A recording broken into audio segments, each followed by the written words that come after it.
Okay. Again, welcome to the class, everyone. My assistant, Magical, will be teaching it this time, and I'll just be muted and I'll be just watching over everything in the class. And yes, I am recording this class, as I just said, and I will post it on my YouTube channel that Magical just posted in the chat. So, hopefully, you all enjoy this class. And now I will give the stage over to Magical.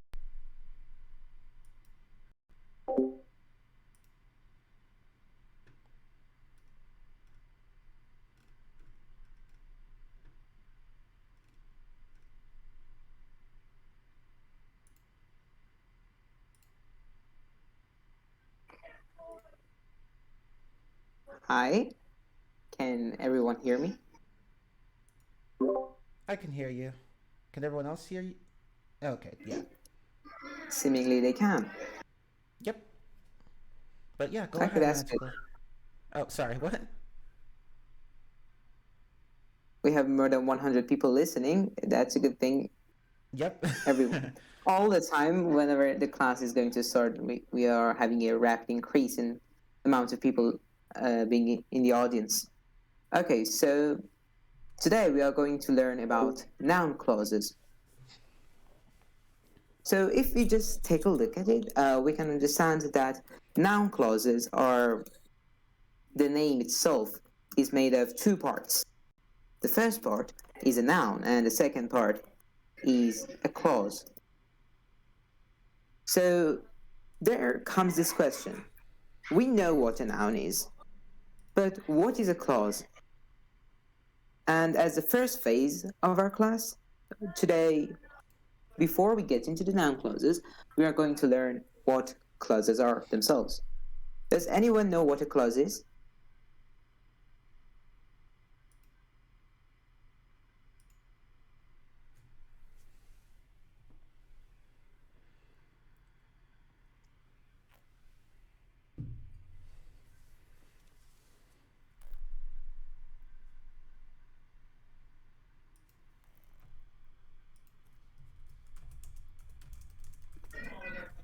A sentence, group of words. It is a set of words that convey an idea. These are close, but not the exact definition. So, for instance, I can say, what a beautiful flower. Okay, just like this. And this conveys an idea. I'm complimenting the flower, but it is not a clause.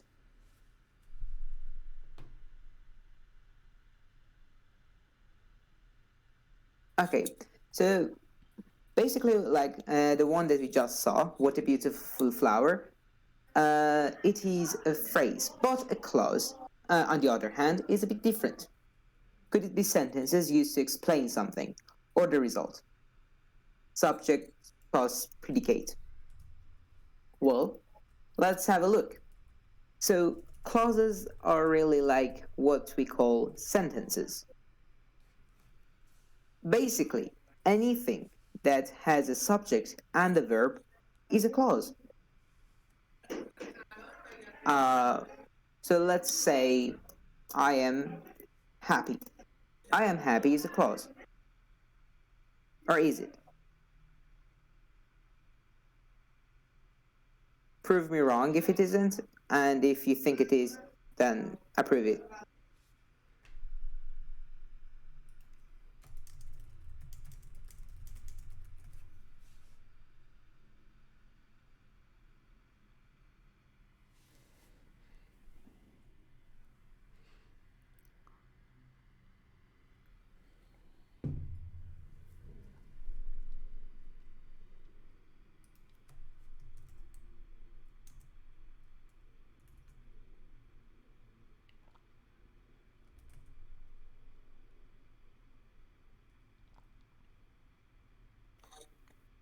Okay, so back to the definition of clause that we had. We said a clause should have a subject and a verb. Okay. for people who have reacted with thumbs up, can anyone find the subject of this, let's say, sentence for now, and then the verb?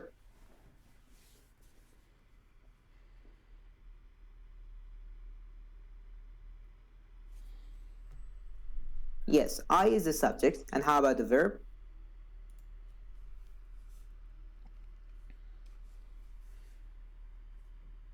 Yes, am is the verb in here. It is a linking verb, actually. What we just saw is a clause. So, to define clauses, we say anything that has a subject and a verb. And boom, there you have a clause. I am is not a clause, so the whole thing is a clause. See, the whole, let's call it the sentence thingy, because notice that happy itself is just a word, okay? It needs to be part of the clause, so it makes meaning. So like, I am what? You know, that's the thing. Yes, for instance, you're smart, you're amazing. All of these are clauses. But we shall not stop in here. Before we move on, let's have a look at the previous example that I mentioned.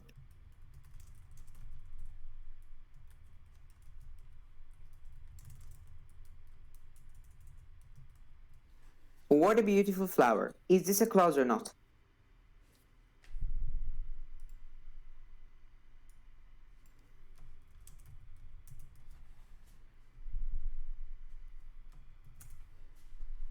Okay, so we have a little bit of different ideas in here. So some people say what a beautiful flower is a clause, and some others say it is not. Then, if you think it is a clause, show me the subject and the verb.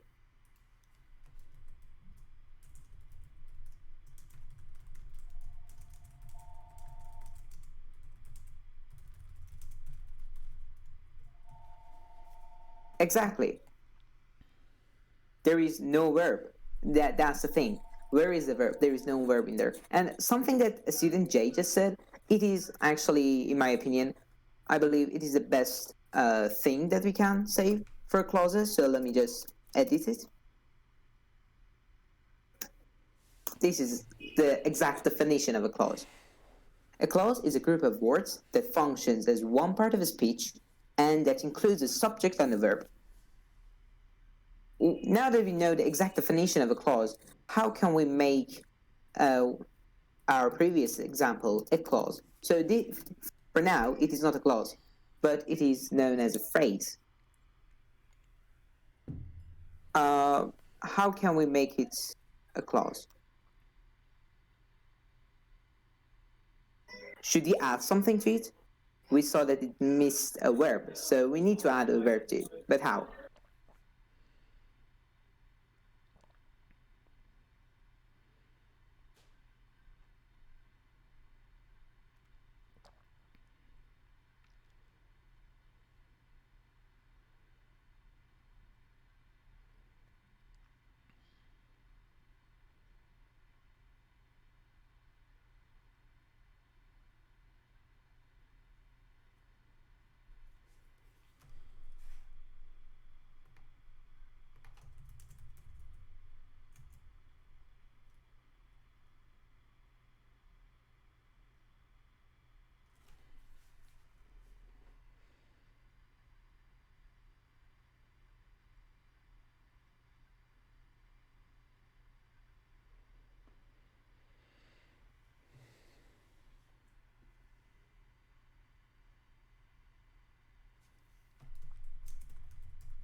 Yes, so Chiman just said something.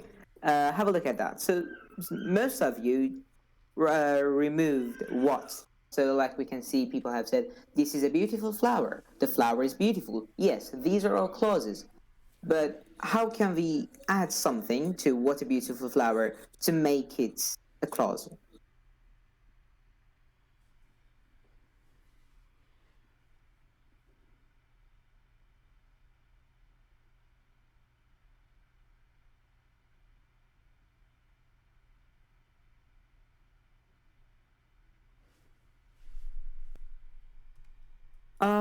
So for now, let's say what a beautiful flower that is or this is. We can accept that, but because there is something more important that you should not really mistake. When we are going to learn about different types of clauses, we see that many of these clauses start with WH things, such as what, where, who, whomever, wherever, any of those, like even how. So the thing is that we should notice that none of these are questions, which means what is a beautiful flower is not a clause.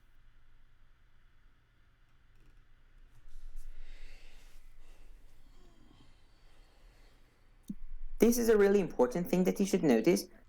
In all the clauses, the verb comes after something, but not the WH part. So like if we go to try to make a sentence, we see that always the is, or like the verb actually itself, comes after the WH question. Is it an embedded question?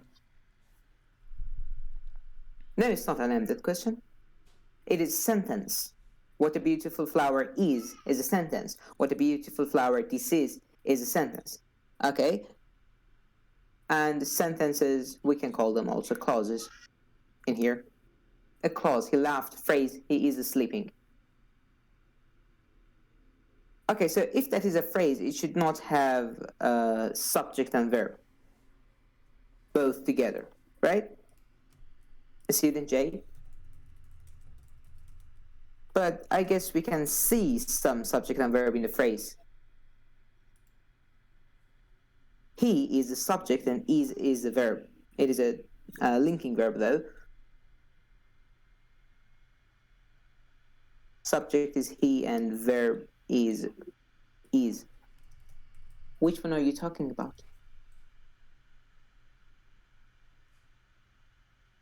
Okay, so for people not to get confused, see, we have a what a beautiful flower.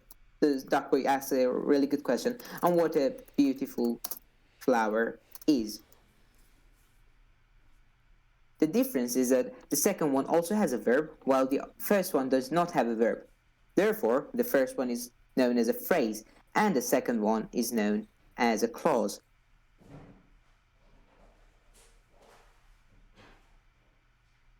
Let's continue a bit more. Maybe you will understand it as we go on. If you had any questions, then you can ask them later. So, a clause is, let me just say the meaning of the clause once more.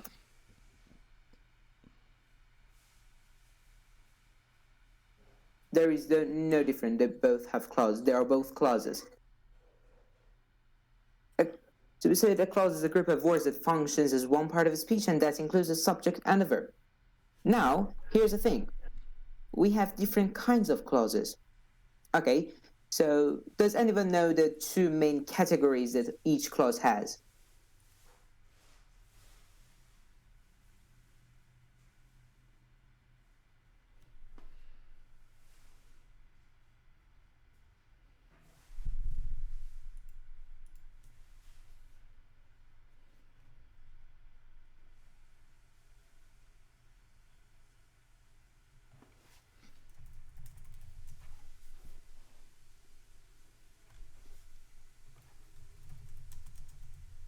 Defined clauses. What does that mean? Can you give an example, for instance?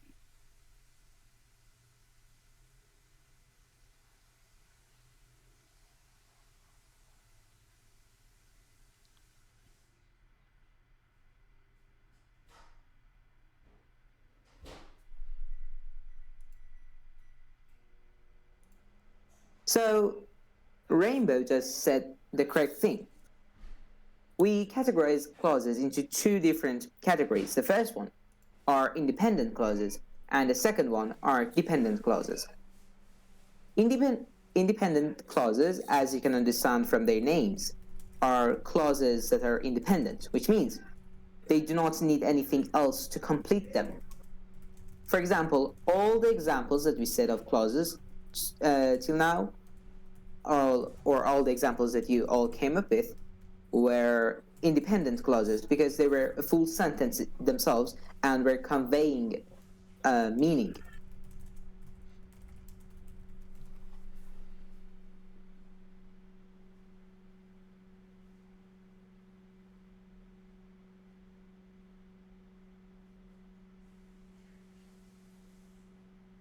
So Maze asked a good question. Wait, so in order for it to be a clause, we need to have both a subject and a verb, or else it's just a sentence? Yes, we need to have both subjects and the verbs, as Chiman replied to you. But he said it is not really important if it is a complete thought or not. So the difference between sentences and clauses is that... Okay, bad loser, I will. So the difference between these two is that one of these, the independent clause, or also known as sentences, contains a complete thought, while dependent clauses do not contain a complete thought and they need something else to explain them further. Let's have another example.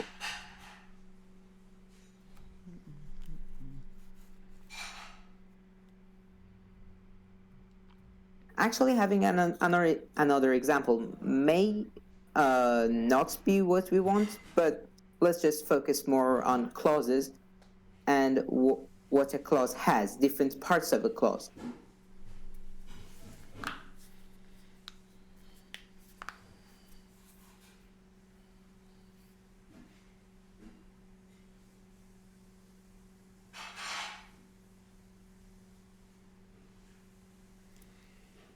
So look at the last thing that I sent. It is a clause, okay?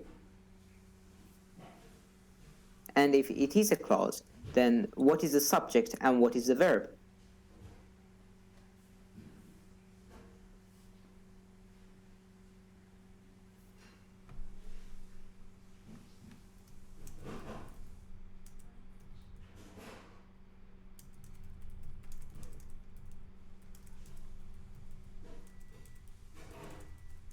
Okay, so you got most of it. The movie we saw yesterday was beautiful. Yes, we is subject and saw is a verb. But if you notice more, you can see that there is also another verb in there. So like we have a was, which is a verb. Subject we, verb saw, subject movie, verb was. You are almost correct, Kimmy. You're almost correct.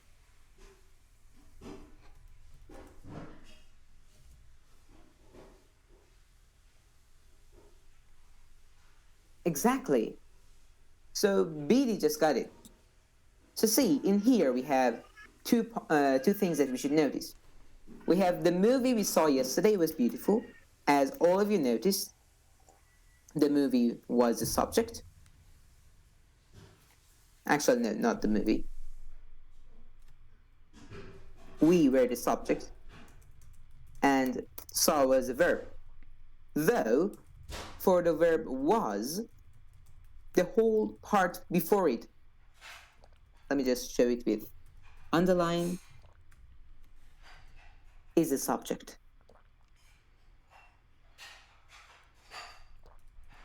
The movie we saw yesterday is a clause. But as you can see, it does not convey a full meaning. You're like, okay, so what? The movie we saw yesterday was like what? The thing is that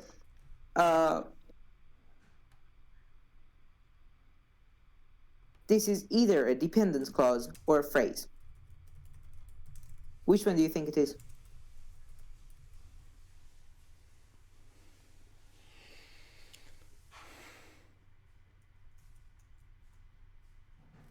No, it can't be both.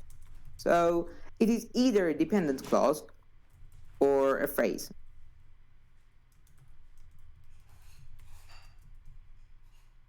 Okay, so you say it is a dependent clause. Then show me the subject and the verb of this only. Where is the subject and where is the verb?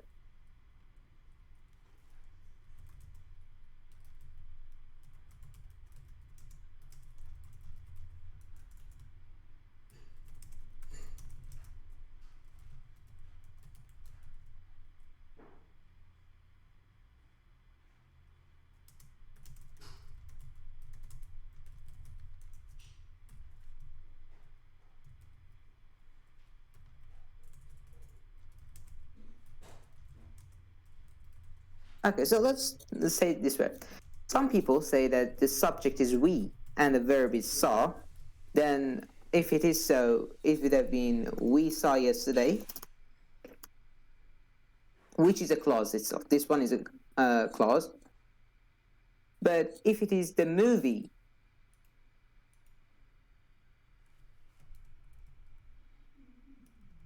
oh yes, we didn't see any movie yesterday.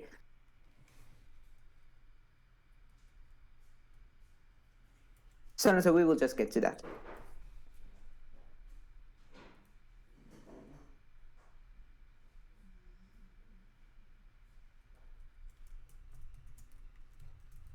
Yes. So the movie is actually the subject, and the saw is the verb. And false, because this thing has both a verb and a subject, it is a clause.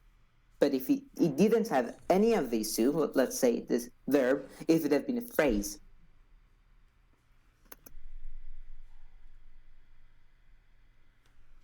And then comes this question, then what is we in here if it is not a subject? It is an object, but it is something we will talk about later on. Yes, Sinusha, we is the object. If I could say something, this I know this got really confusing for everyone, so here, let me type something here that will help. Okay, so to explain this a little more clearly, the movie that we saw yesterday was beautiful. So this is the original sentence. That we saw yesterday. Well, we're not going to get to this just yet, but this is what we call an adjective clause that is describing the noun, the movie. So the movie that we saw yesterday is technically the entire subject of that sentence, and was beautiful would be the predicate. But that we saw yesterday is a separate clause that's functioning as an adjective. So here you technically have two clauses with two different subjects and two different verbs. For that we saw yesterday, you have we as a subject and saw as a verb. But for the movie was beautiful, which would be an independent clause, you have the movie as a subject and was as the verb. So it's confusing here, but you can see how you have an independent clause like on the outside and the dependent clause stuck in the middle, if that helps everyone understand the concept better. But go ahead and continue, Magical. Okay, so thank you, Chiman, for explaining that. Yes, what Chiman said is completely correct, and I believe he said explains it very clearly. Is there anyone who is yet unable to find clauses? Okay, so we are not going to really talk about phrases, only clauses.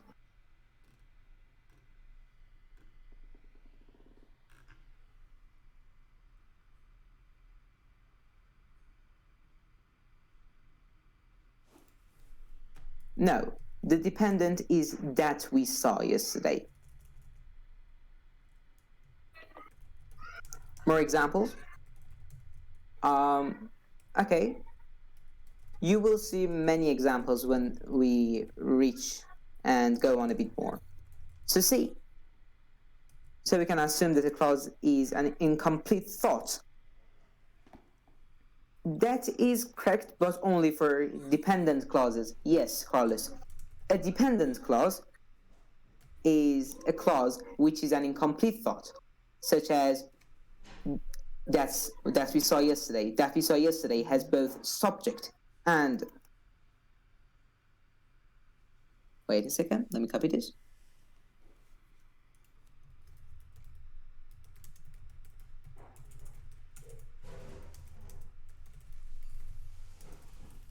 So that we saw yesterday has both a subject and a verb, but is not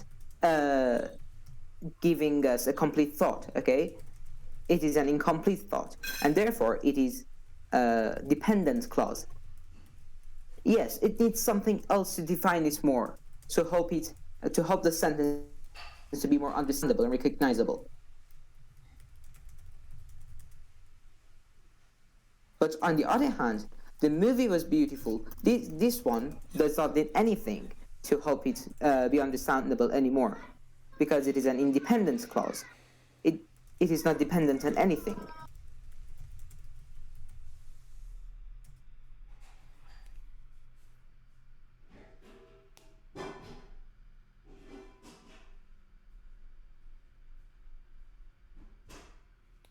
So let's say we have this clause.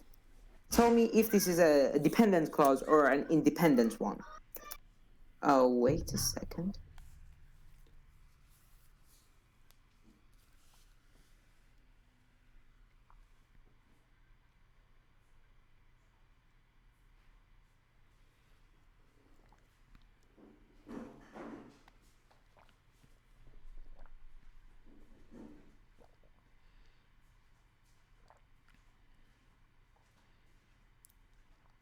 So is this a dependent clause or an independent one? Exactly. And how about this one?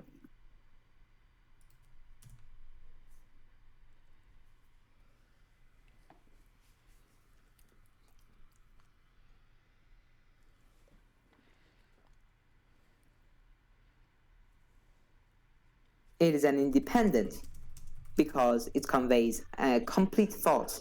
People came here. I'm happy that you understood those. And if so, let's have some more examples. So we are going to have our first question. I'm going to show you 4 examples, and you should say if which one is an independent clause and which one isn't. So each example is made of 2 different parts, or like more. You should find the independent clause.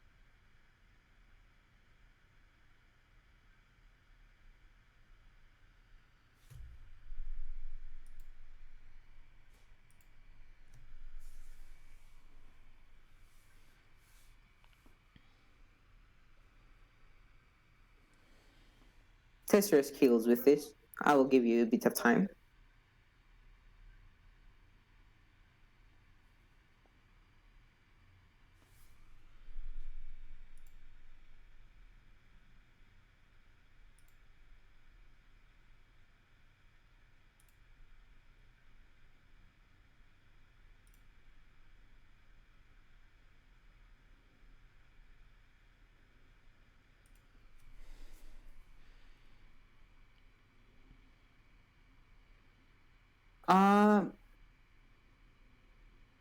That is not correct, Marmolo.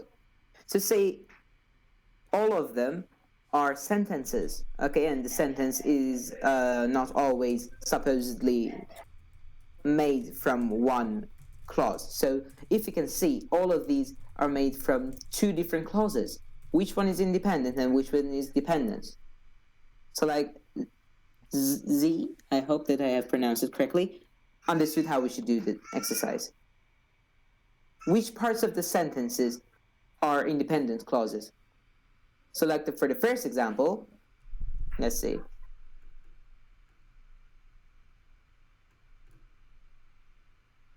Okay, you are getting it.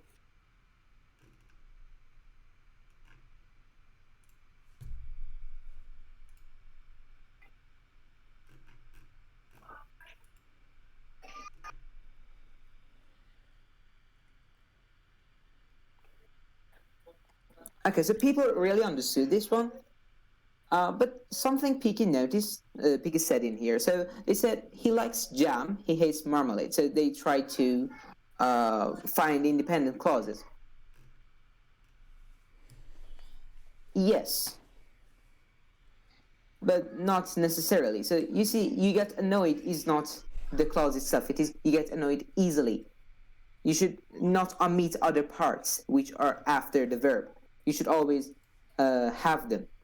So, like in the first example, even though he likes jam is an independent clause, but he likes jam itself is even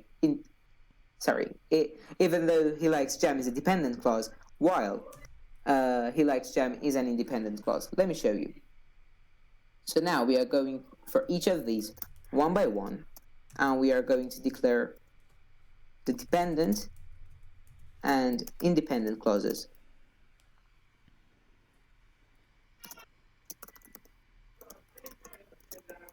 Okay, so this is for the first example.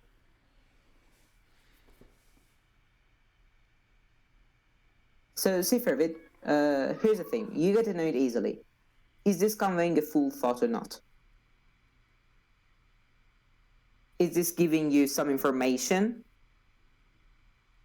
And is this complete? I mean, do you need something else to add to this to be more understandable? Waiting for your answer.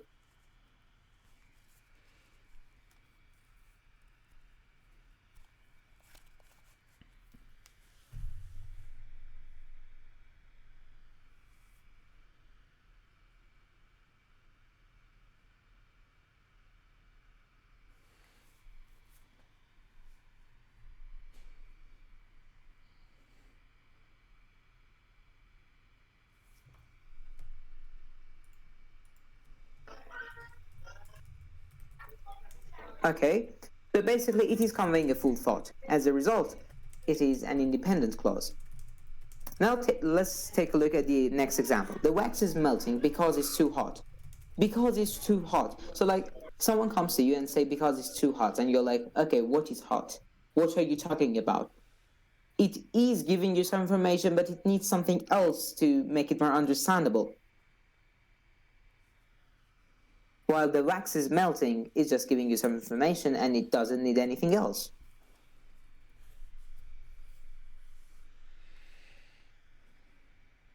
As for the third example,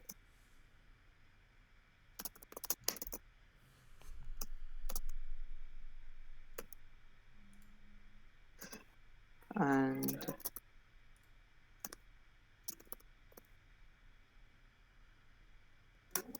okay, and take a look at the third example.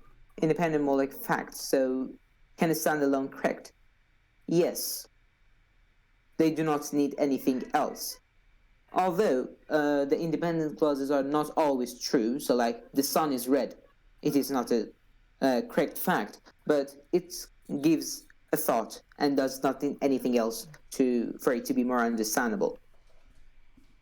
So if you think it's independent and it is giving info, it is dependent. No, if it doesn't need anything else.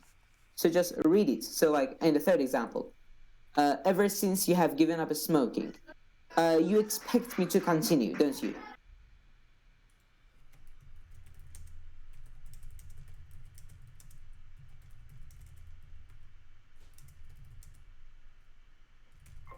See, so I say, let's just look at it like this. Ever since you have given up smoking, did you understand what I wanted to say? Or you expect me to continue my sentence and complete it?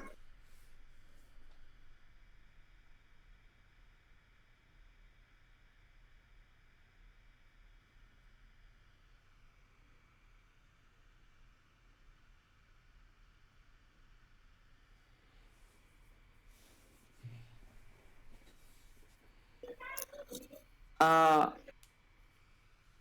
Yes, we can say that, B. We can say that. Dinusha just said this fourth example. Just before we just move on, I want to know if everyone has understood what happened in the third example. If I want to say I give up a smoke and that's why I get annoyed. See, in here you're not going to make sense of what the person wanted to say. It is only the fact that you expect them to continue their sentence or not. Although I like you, and then I just stop speaking. You're like, although you like me, what? What did you want to say? Okay, so that expectation is how you can understand if it is a dependent clause or not. Where we went yesterday, and then I just stop. You always expect me to continue my sentence, right? That's how you understand it is a dependent clause. Is there always a conjunction in the dependent clause? I guess so. Let's say most of the time, not always. So like that is not a conjunction. But we have dependent clauses with which start with that. We will talk about that later when we reach noun clauses.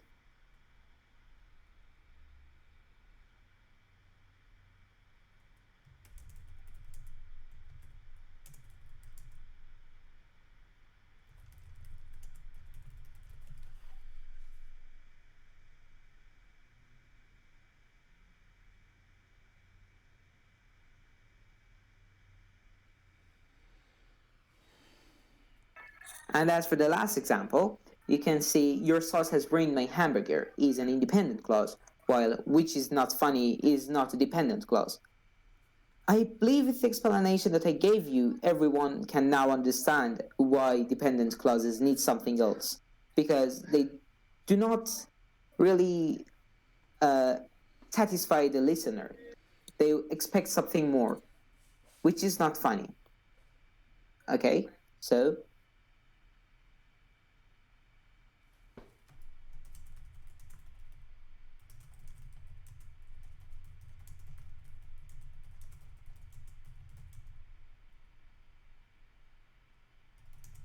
say when you say which is not funny, you're saying it in continue of something else. Okay, what you did, I didn't. So let's come up with an example. The action, which is not funny, is hard to do.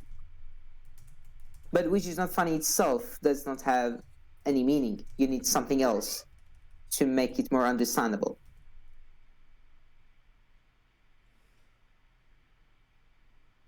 But there is something that you can always use. So when you're writing something, okay, so it is a writing note. For instance, let's say the fourth example. Here is a writing note. It says whenever you have independent clause at first, independent clause, and then you have a dependent clause, you must separate them with a comma. So let's look at the four examples that we had. I'm just going to type them again in case you have forgotten them.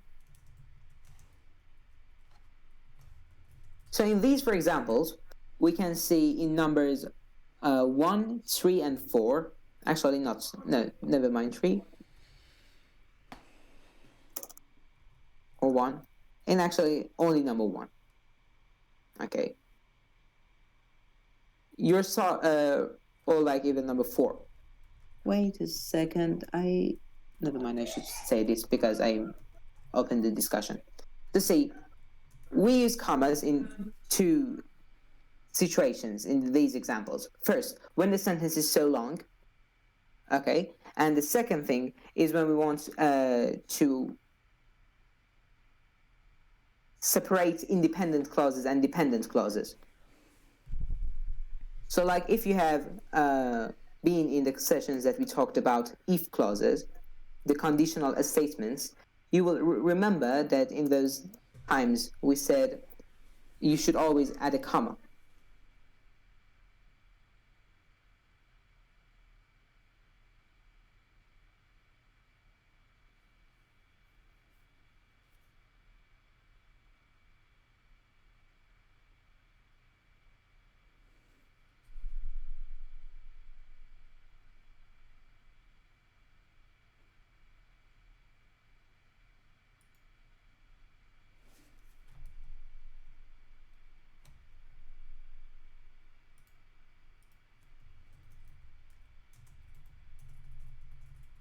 And what Shiman said actually really explains the usage of dependent clauses lonely, as Dinusha mentioned earlier.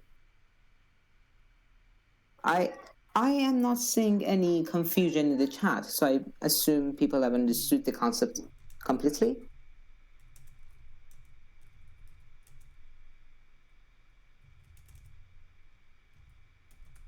Perfect. Then let's continue.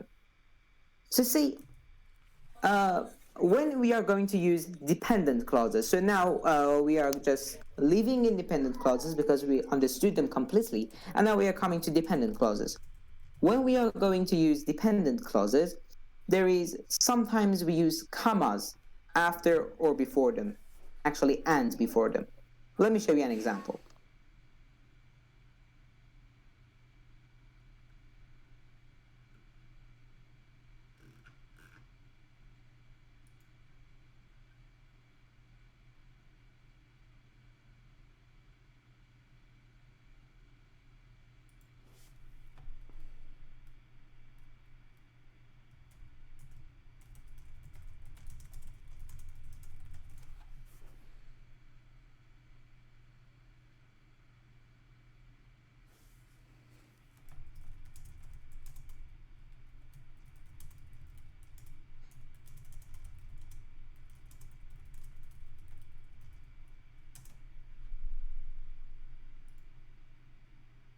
Okay, so see, I have sent two different sentences.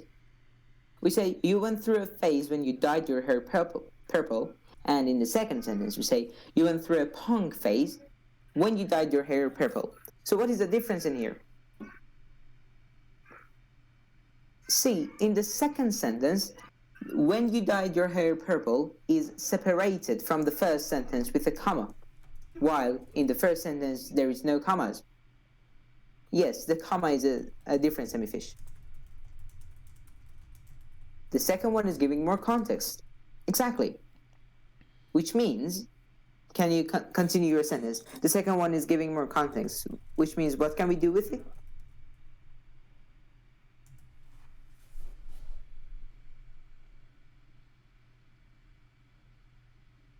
No, we are not talking about dependent or independent.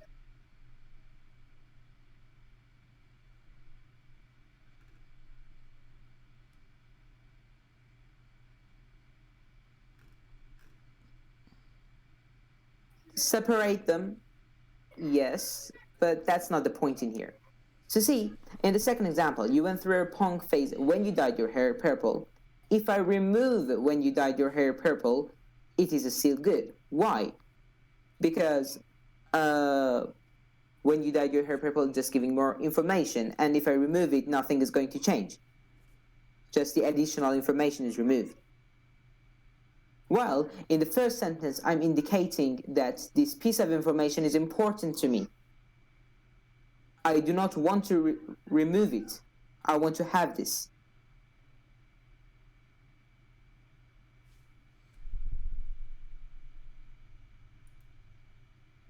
And you may be wondering why the second one also has a punk while the first one does not.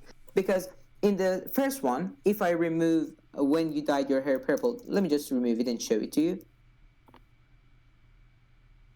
The sentence seems to be incomplete. You went through a phase. While in the second one, it is a bit more understandable. You went through a punk phase. Because in the first sentence, we had when you dyed your hair purple. Okay? And the context was dependent on this, on it. It was an important piece of information, and if it is not there, as you can see, the sentence seems to be incomplete. While in the second example, the sentence does not feel to be incomplete because it was an additional information. Basically, whenever we want the word in the second one is a relative pronoun, is it? Let me just delete that message. It will have further confusion. Actually, here, let me provide another example. I think let's see if here I have one that might actually make your point clearer. I understand what Magical is saying.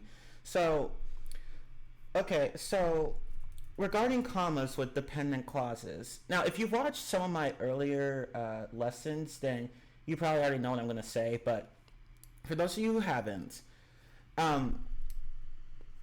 when you use commas around dependent clauses, well, first of all, we're going to save this for adjective clauses because this is really really better saved for that. But I'll just mention it here so that because we're talking about clauses in general anyway. So when commas surround dependent clauses, that information in between those commas suddenly becomes unimportant, as in we don't really need that information. We don't really need that information to understand the sentence. Whereas taking the commas out would mean that you would have to that information becomes important. So let me provide an example actually. So hold on, I'll provide an example really fast.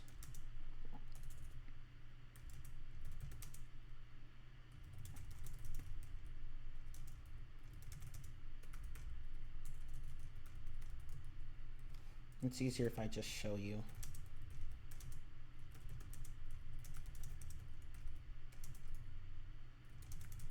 Some of you already understand, but for those of you who don't, here, let's look at these two sentences here. The ball which sat on the hill began to roll. The ball which sat on the hill began to roll. So the difference between these two sentences is that in the second sentence, this part which sat on the hill doesn't matter. There's only one ball you could be talking about, and thus we don't really need that information to determine exactly what ball the speaker's referring to. But in the first one, we need that information because this implies that there's more than one ball. So do you guys understand now? So the first one is answering the question, which ball? The ball that's on the hill. Whereas the second one, that extra information, that we don't need it. We already know what ball the person's talking about.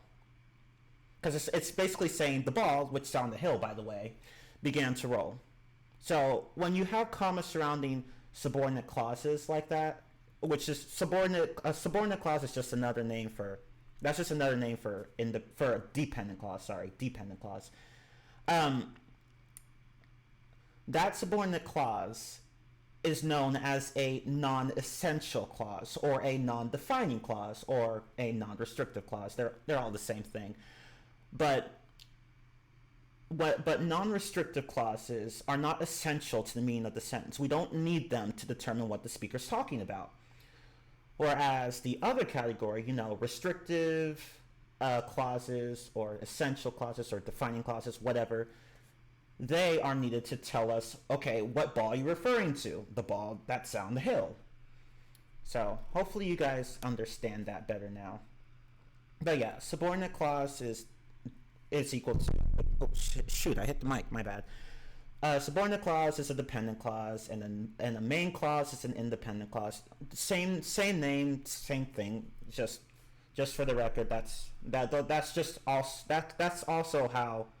another name for them, basically. And going back to Magical's example here, the place where I was born is in Antarctica. Is Antarctica, sorry. The place where I was born is Antarctica. So yeah, as he said, in the first example, the where I was born, that's just additional information. We don't need it to determine what place to determine what place the speaker's talking about. In other words, there's only one place they could be talking about. There's no implication that there's more than one place. Whereas the second one is answering the question, what place? The place where I was born. Oh, okay. So that's yes, basically... thank you very much. Yeah. Thank you very much for identifying that. So as you can see in the example that I gave, the subjects are different, and it is only because in the first one we know which place you are talking about, but in the second one you do not know it. As a result, you need to give additional information which are crucial and should not be removed from your sentence. And thus, your subject becomes longer than the other one. As you can see, I just pointed them out.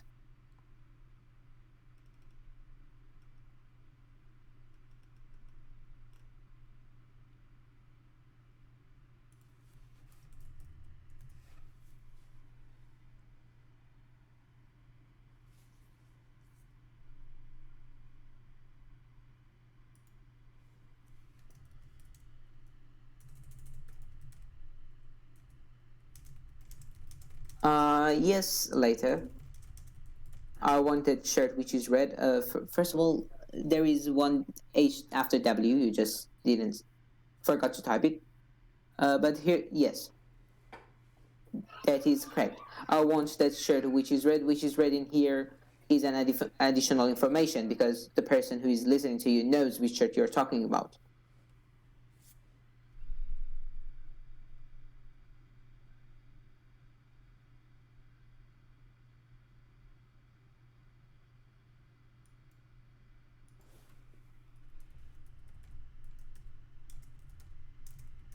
Yes, it is correct.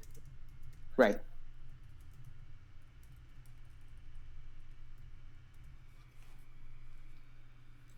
Okay. So now some people have understood. I guess actually, let's say all people have understood them. Now we are going to talk about their names. So the ones we have restrictive and non-restrictive. It is the names. Okay. So the restrictive ones are the ones that are not in commas and they should not be removed, while non-restrictive ones are the ones that can be removed and they are in commas. Let me just add that.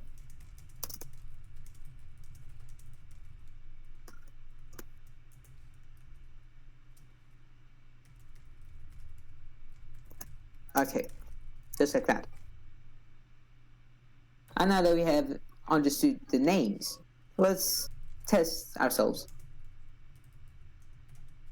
So I'm going to show you some examples in here.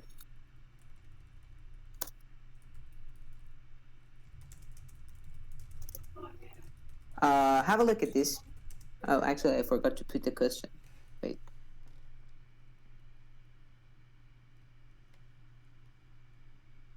Declare the type of the clauses, restrictive or non-restrictive, in the sentences below. I have shown which clauses I want to be declared, and you should just say which one is restrictive and which one is not. Go and give it a shot.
Okay, so I see people have understood that. Yes, the first one is non-restrictive, the second one is restrictive, the third one is non-restrictive, and the fourth one is restrictive. And the way that you can find that out is just to see which one has commas and which one doesn't. Kai, you pronounced it in the opposite way. So basically 2 and 4 are restrictives, and 1 and 3 are non-restrictive. Oh, no, only the See, I cannot see your name, Lou. Yes, so I hope I have pronounced it correctly. So see, Lou, only the clauses that are bolded, we only want them.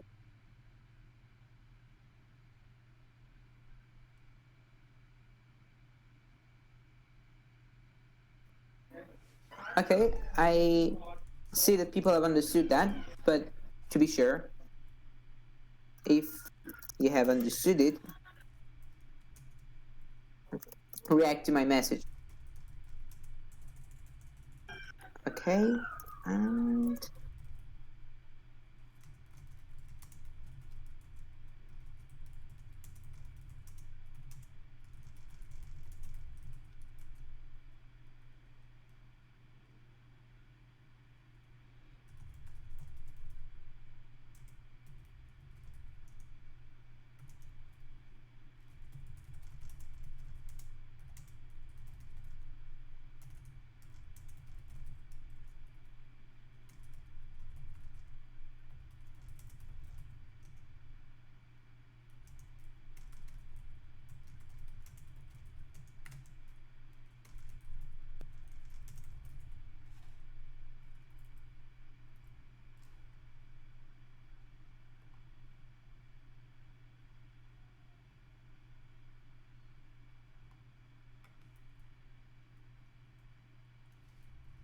okay, so Emmy Fish, see, any piece of information that is between commas is non-restrictive. Any piece of information which is not in commas is restrictive. So, like, back to the example that we had at first, the place. See, the place where I was born is Antarctica. This is restrictive. Let me just have it all.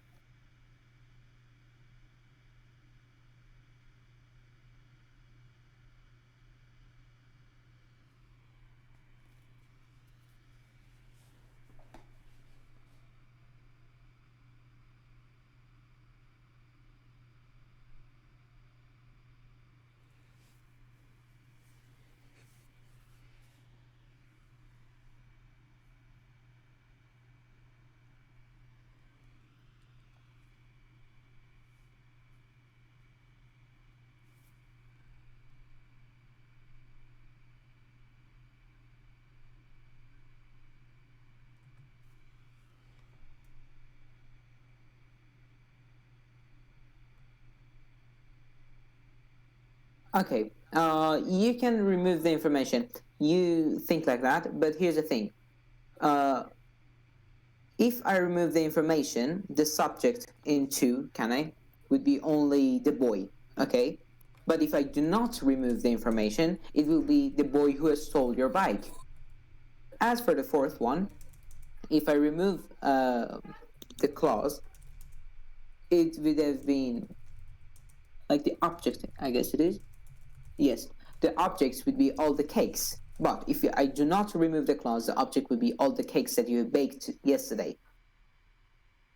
As we said this earlier multiple times, if you think that information that you're giving is important and must be in the sentence, you do not put commas. But if you think it is not important and the person who is listening to you will understand if you do not say that, you put it in commas. In second and fourth clauses, it is assumed that the listener does not know which boy we are talking about or which cakes we are talking about.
I guess we should move on from here. I hope that people who haven't yet understood it completely will understand it with examples that we are just going to see.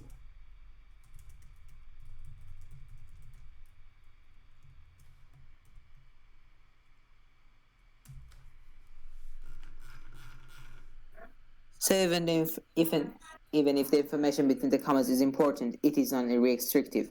See, whenever you put the information in commas, it means that it is not crucial for your audience or listener to know that. So yes, it is not restrictive in those times.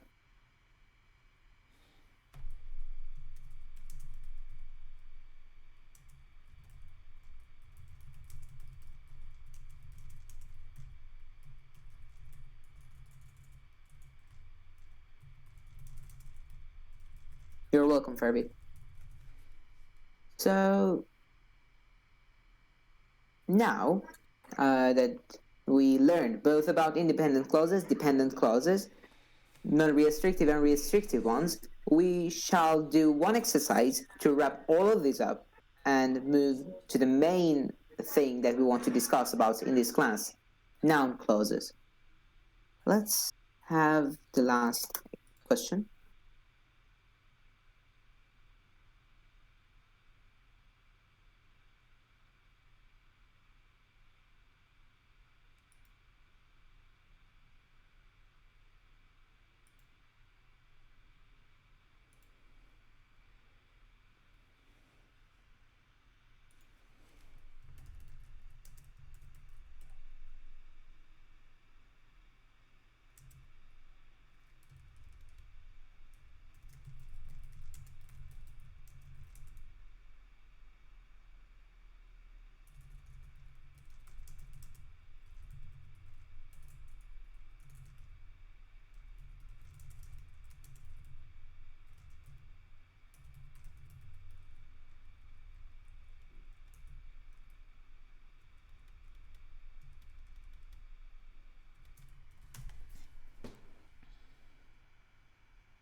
Okay, so people, you're just getting it a bit wrong.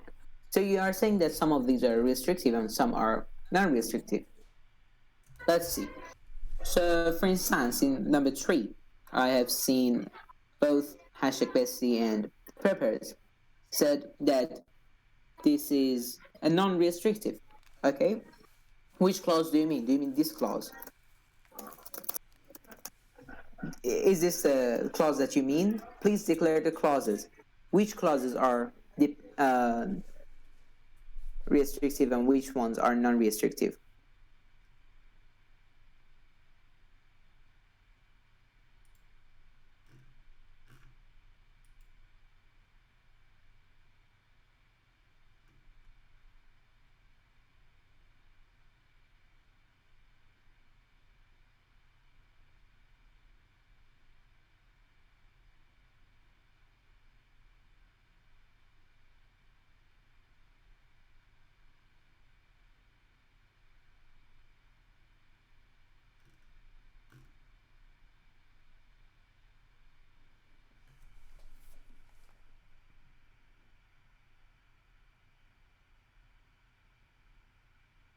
Yes, Ichi, you are getting it. I mean, you are not completely getting it. It is a restrictive clause, actually, because I am not seeing any commas in there, and thus it is a restrictive clause. If you saw any commas, then it would have been non-restrictive. Okay, so BD did it. Congratulations, BD. So in the first clause, In the first sentence, I know the person who turned the ovens off. Who turned the ovens off is restrictive because there is no commas. In the second sentence, it is he has stitched male sacks until his fingers bled. Until his fingers bled is the clause, which is dependent and also restrictive. And I see no commas, so it is restrictive. In the second one, however, we have Simon Jones, comma, who turned the ovens off, comma, is in trouble. In here, because we have commas, who turned the ovens off is a non-restrictive clause. As for the fourth and the fifth example, it goes the same. You find a clause, if it has commas, it is non-restrictive. If it doesn't have any commas, it is restrictive.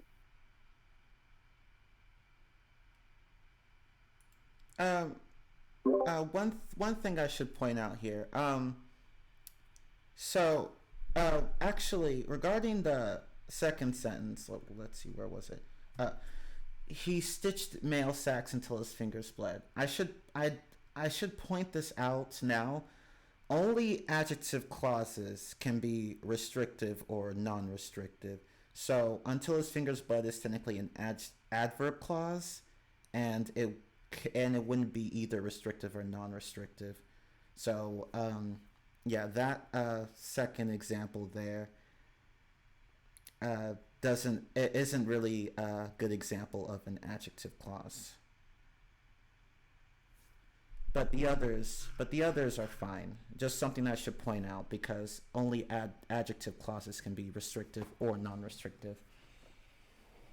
But other than that, yeah, like BD did get everything right. That's just what I wanted to say. Thank you, Jiman. Also, something that I really want everyone to notice in BD's answer is that BD also pointed out the first parts. So you can see, let me just bold them in his example.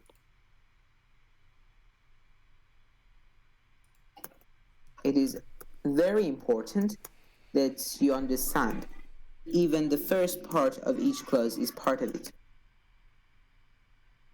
I am finally done. Yes. Take a look. You can see that all of these things are in the clause. They are part of the clause. Do not mistake them.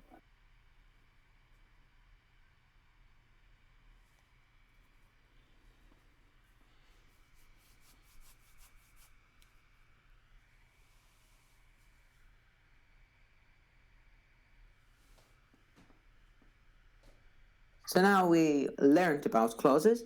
We understood what a clause is. We understood, is there any other way to make a clause non-restrictive other than putting a comma around it? No. That is the only way.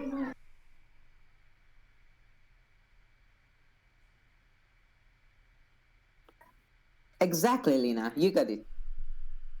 These are what makes them dependent clauses.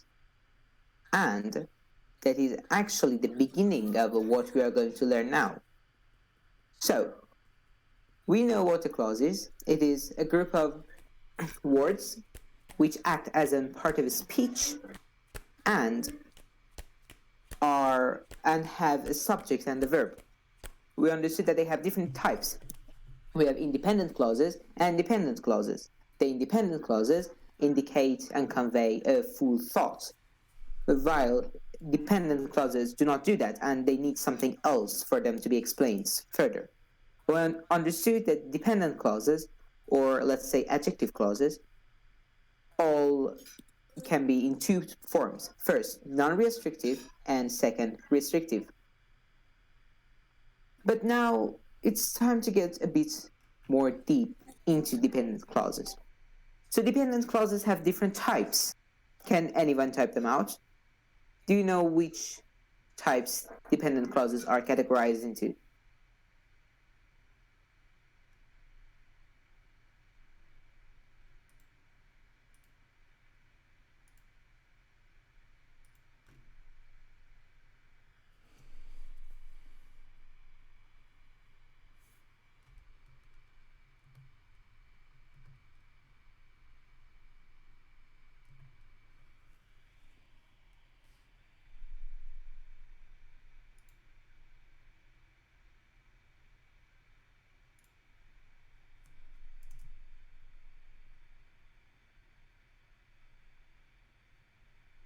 Yes. Ichi and Night Owl got it.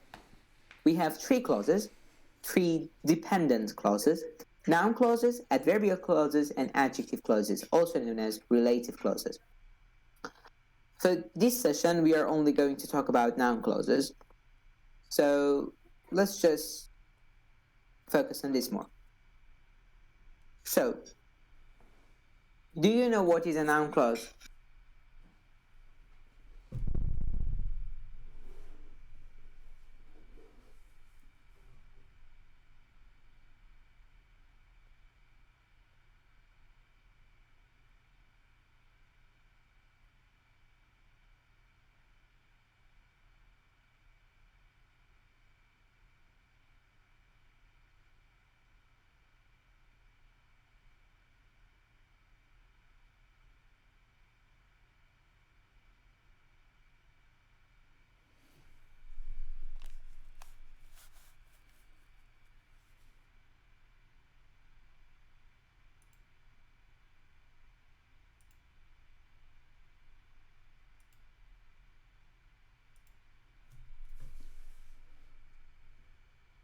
Okay, so I see people got it. Yes, basically. A noun clause is a dependence clause which acts as a noun. The same goes for adverbial and adjective clauses. Like, for instance, adverbial clause is a dependent clause which acts as an adverb. Adjective clause is a dependent clause which acts as an adjective. So, noun clauses, let me just say, noun clauses, and this is the definition. Wait, no.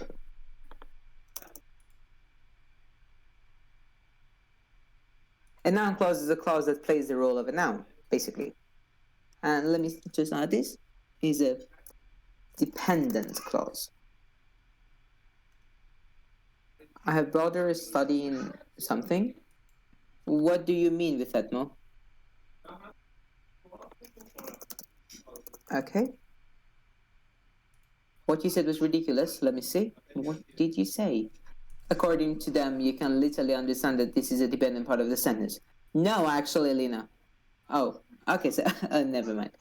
What I said was ridiculous.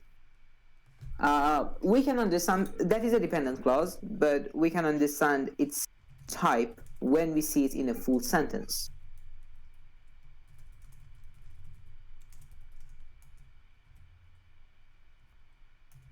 Let's take a look at some examples to further understand it. I like what I see. This is a noun clause. So we have learned what a clause is. So I want you to find the clause in here. I like what I see. Which one is the clause?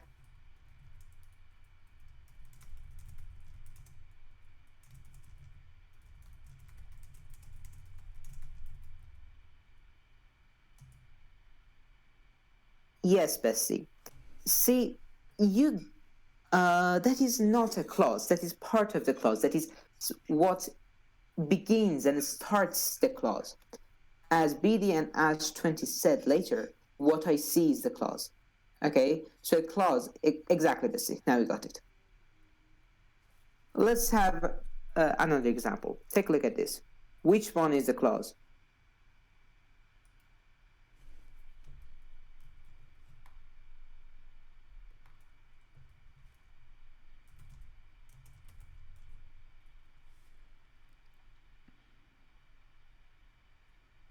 Yes, people, you are getting it. That patience has its limits is the clause. So now let's get a bit more into noun clauses. So now we can identify clauses, and everything you see in these two examples, what I see and that patience has its limits, both of these are noun clauses. Yes, Mom, they have a subject and verb, so they're a clause. There is something about noun clauses, and that is that lots of noun clauses start with these things. Chiman, that is a good point, but For now, we are still learning what a noun clause is. Then we'll talk about this part of the speech.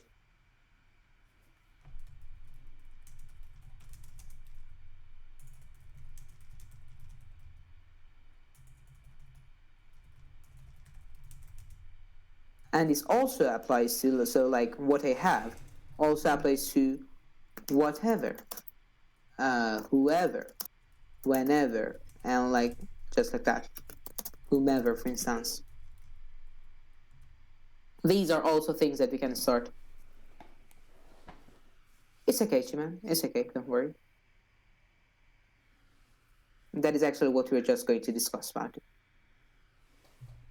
And for that, let's have some looks. Let's have a look at some examples in reply to this message.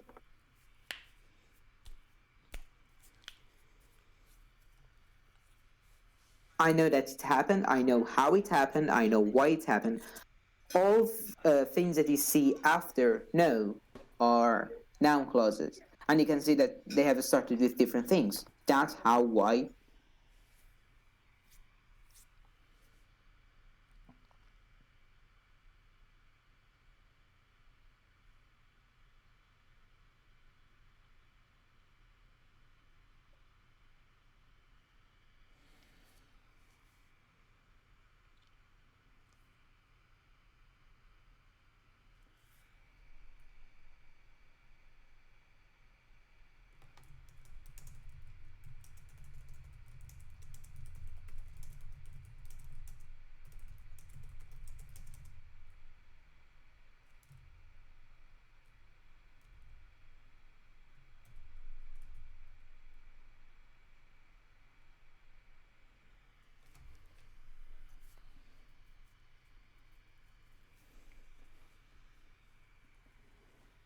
Farid, you made a mistake, and that is completely okay because we still haven't talked about how we can identify noun clauses. Now I will just give you a little trick that you can always understand if what you're saying is a noun clause or not. So see, all noun clauses are nouns. Okay, it doesn't matter where they are still nouns. As a result, we can always replace them with a pronoun. So, if you think something is a noun clause, replace it with a pronoun and see if it still makes sense. Back to the example that we had, for example, I know that it happened. See? If we make it I know it, if we replace that it happened with only a pronoun, it still makes sense, right? But back to your example, Fervid, see, I'm presenting my homework, which I finished at home earlier. And now let's say I presented my homework, it. It doesn't make any sense.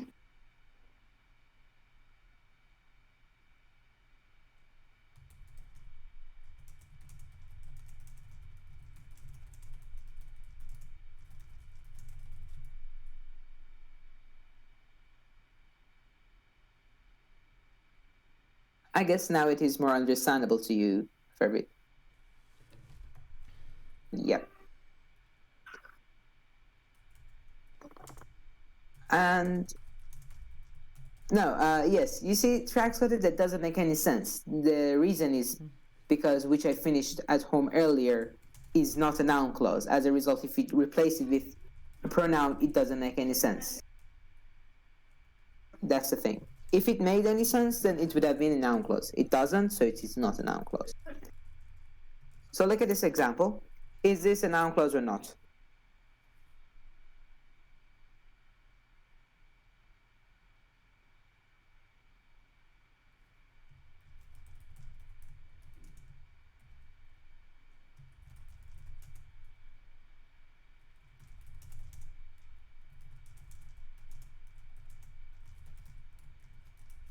Yes, it is.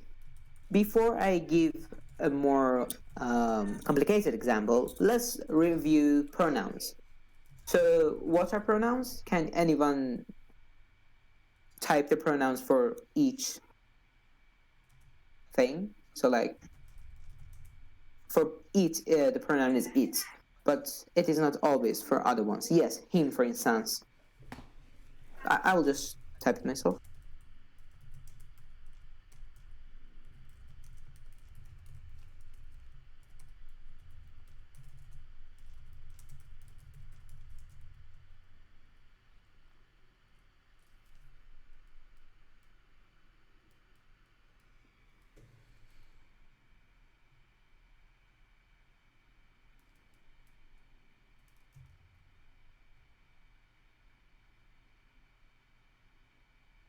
So on the right part, you can see the subject pronouns for each of these things.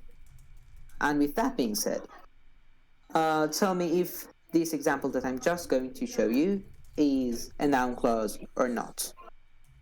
And let's just give let's you find the clause.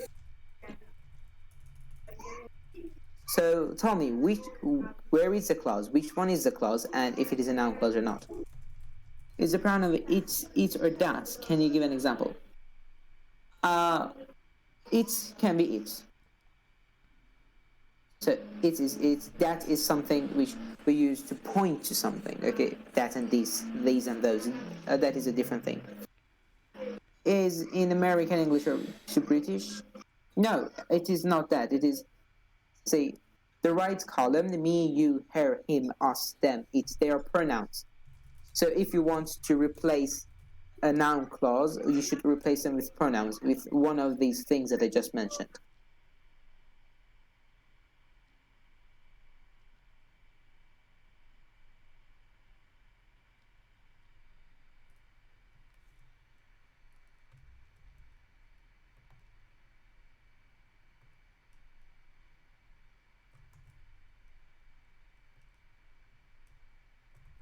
Snowman. It's not a noun clause where we keep his food outside the trouble. Them. Okay, so let's see. BD, I didn't quite realize if that is a noun clause or not. A snowman, please identify, please justify what you said. That is not the clause. There is something you have added to it.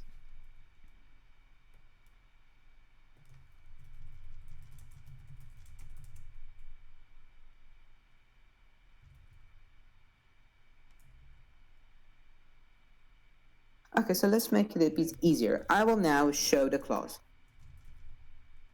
If it is a noun clause, react with thumbs up. If it is not, then react with, well, thumbs down.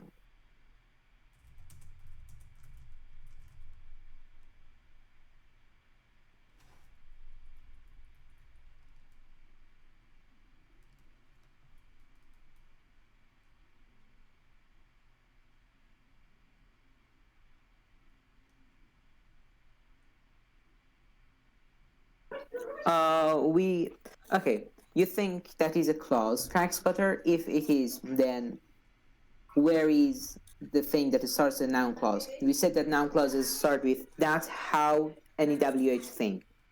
But counsel is neither of them. As a result, it cannot be a clause. At least, not a noun clause.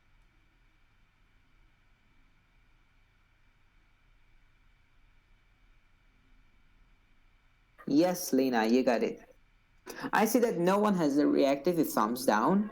That is a good thing, because that means all of you have understood how to identify noun clause in your sentence, which is perfect.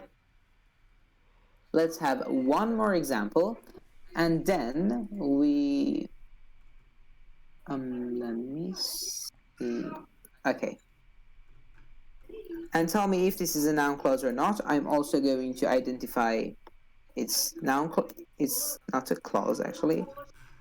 Yes. This one. Is this a noun clause or not? Again, with reactions.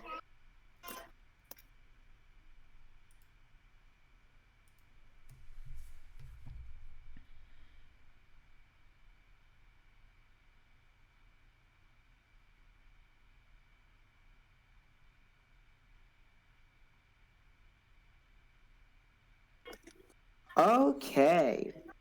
So we had a rather equal amount of people. Liberty means responsibility. That is why most men read it. Let's replace it with a pronoun. Liberty means responsibility. That is it. It makes sense.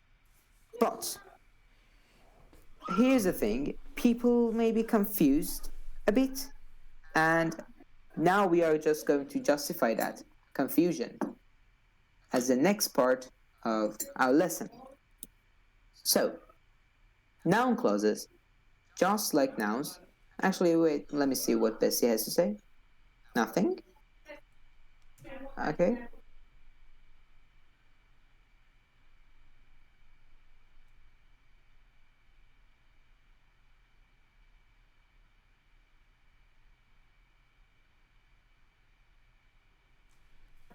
Shiman, you said most of it.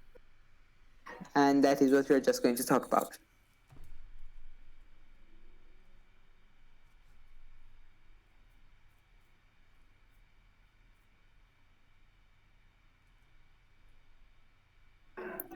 So, noun clauses are nouns. As a result, they can have different parts of a speech.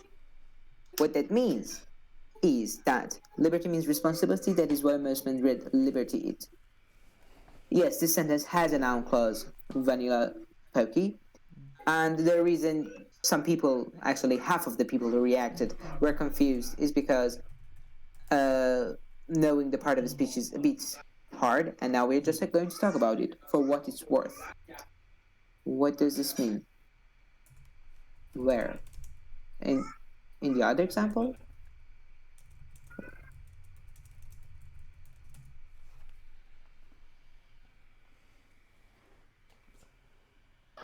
No, you didn't go too far ahead of the class. That is exactly what we were just going to talk about.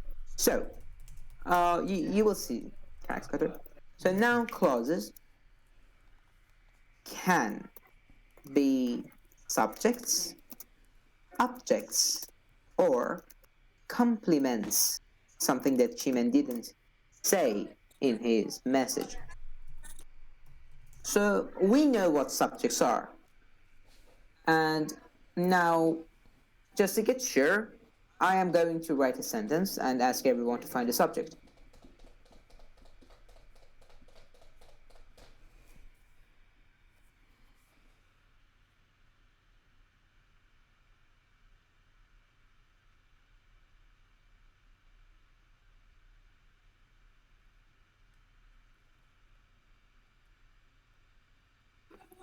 Okay, find the subject in this sentence.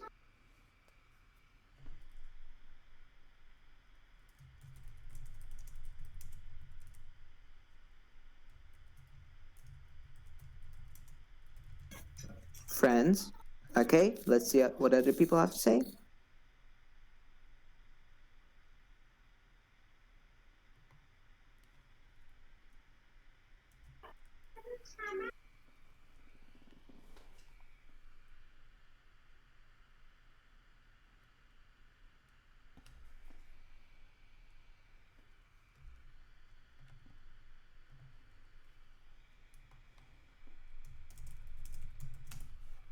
Okay, so as people said it correctly, it is my friends.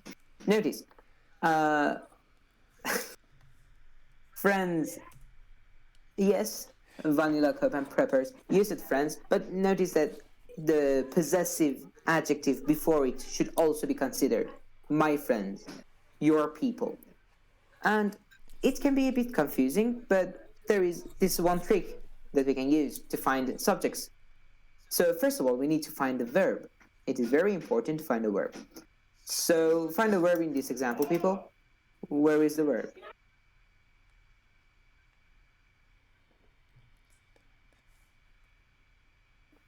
Exactly. And now here's is the thing that we are going to use. Wait a sec.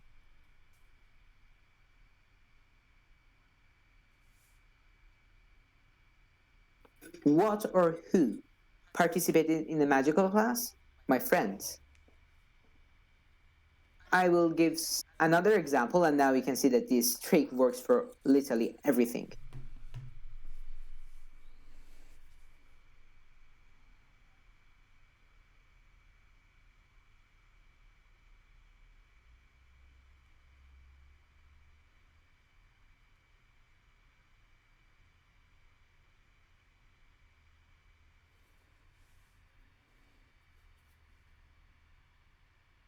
Find the subject in this one.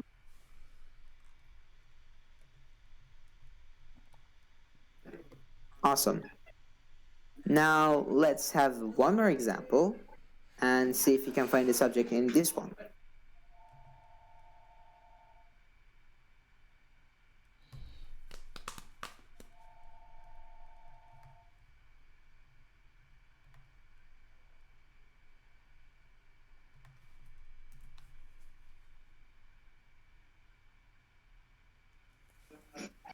Okay, so only some people got this, and that is doing your homework is appreciative.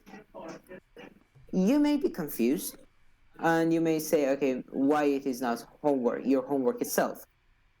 Let's ask the question: what is appreciative? Is it the homework? Is it your homework which is appreciative, or no? It is the doing of the homework. The difference in here is very significant, because if your homework is the subject, then it means the result is important to the teacher. So what is appreciative? Your homework. So I care about the result. Though if the answer to that is doing your homework, it means that the teacher cares more about the process, you trying to do your homework. That is the reason that the subject in here is doing your homework and not your homework itself.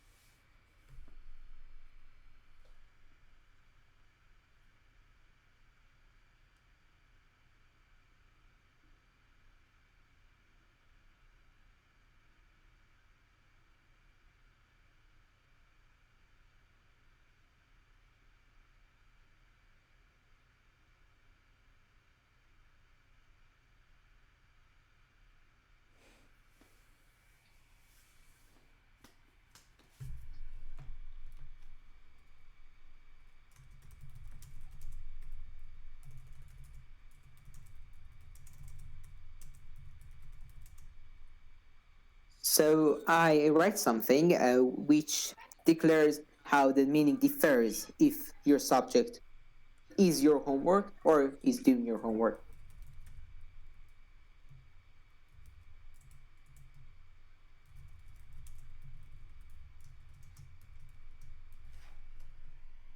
I hope that have cleared out any confusions, but only because Farid asked, we will do one more example.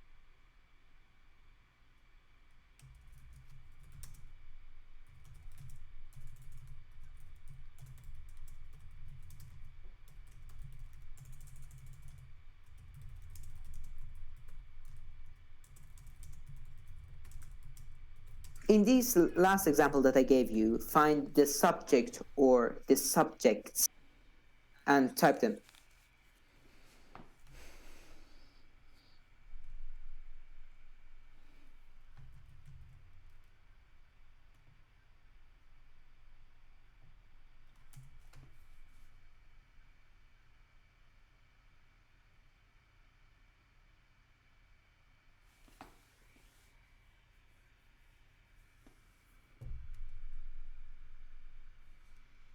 Yes, all of you were correct, but Lena gave the best answer. In this example, we have two subjects. Why is that? Because we have two verbs. You see, back when I was younger, who was younger? I. Swimming was my favorite activity. What was my favorite activity? Swimming. No, it is not activity. Favorite activity is something else. We'll talk about it later in this session. Yes, we can. No, we can't actually. Uh, let me show you. This is made of two parts. Okay, the first part is back when I was younger. The second part is swimming was my favorite activity. You see? So the reason that we have two subjects is because we have two different clauses. And each clause has its own subject. Which in the first clause, the subject is I and the verb is was. In the second clause, the subject is swimming and the verb is was again.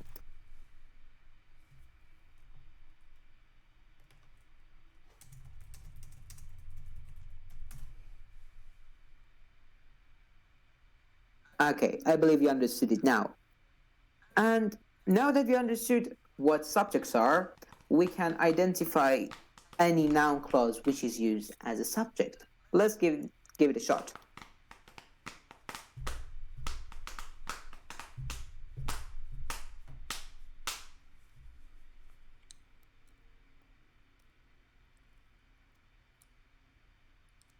Find the subject.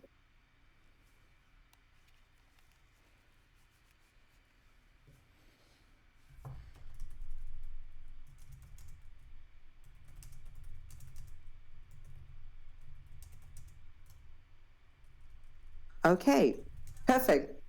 Everyone got it. I see that everyone know what a subject is and how to find it. And now let's look at something. There is a bit more depth into it. So all of you have said what lays here.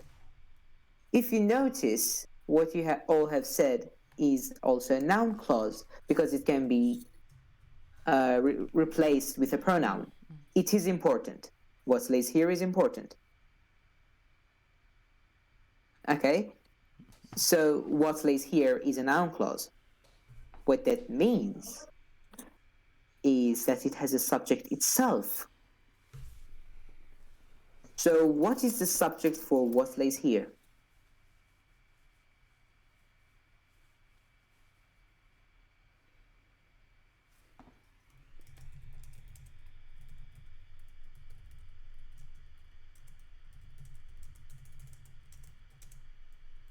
Yes. Very well. Well done, people. What is the subject? So that is a bit confusing. So what lays here? And then you ask this question from yourself, what lays here? The thing is that you cannot say it because there is no it in the sentence. Okay, so let's tell this in this way. A subject in a sentence is the thing that is being talked about. So see, in all the examples that we have, like people who, let's come with this example, people who are happy are said to have longer lives. People who are happy are said to have longer lives. What are we talking about? Or who are we talking about? We're talking about the people. Yes. So this is my first discussion. All information is shown in hashtag classes FAQ. At the bottom, we have a combined class schedule. You can find it in there. No, people, wait. Yes, actually. People who are happy is the subject. Yes, yes, people. People who are happy, got subject, full noun clause. People.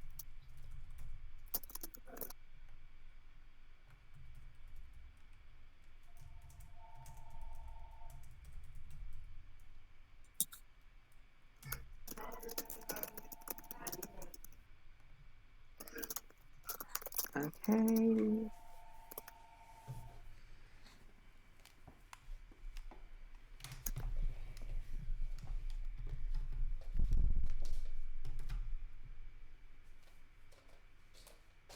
And with that being said, I am very grateful that you have all learned completely what a subject is and how a noun clause is going to act as a subject.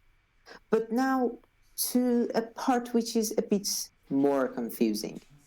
I really do not expect all of you to understand this part completely, so do not worry much, but it is good.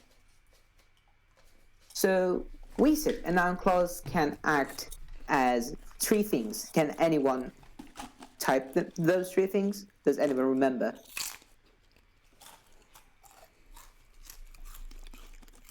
One of them was subjects. How about two others?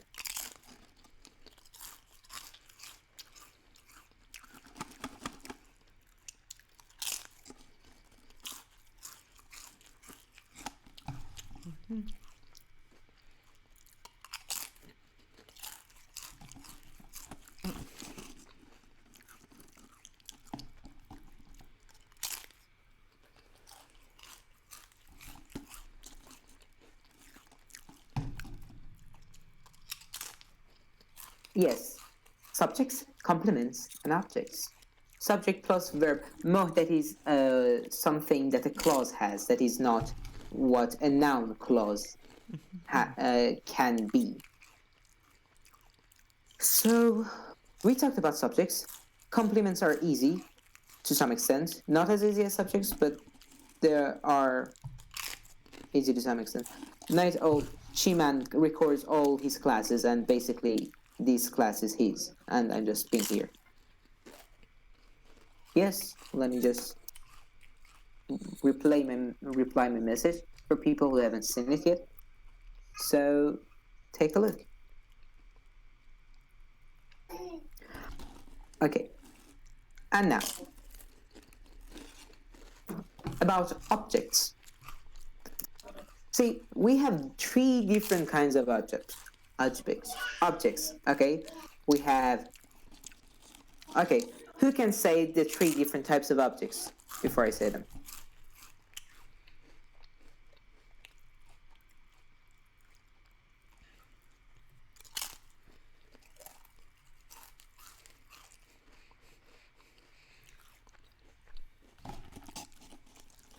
Yes, direct object, indirect object. These are two types, but there is also one more type. Does anyone know that?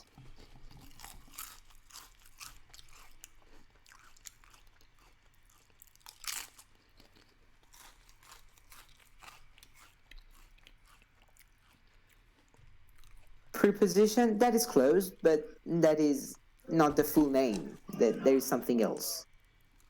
Pronoun, no, it is not pronoun. Pronoun is not an object. It is not a part of speech at all. Transitive, no, that is for verbs. We have like transitive verbs, linking verbs.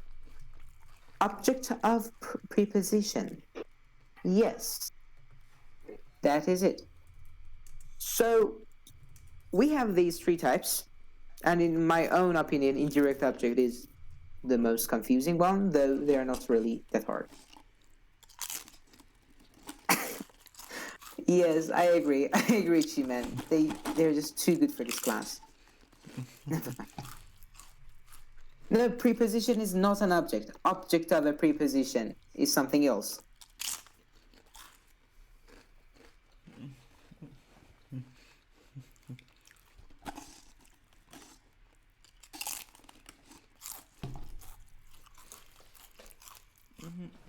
Okay, and I will just get into it. So let's go with direct objects. Basically, direct objects are pretty easy to find. Anything, not anything, mostly, the thing that comes after the verb is a direct object. Someone comes up with any sentence that they want. Just type a sentence of your own. Anyone? Yes, thank you.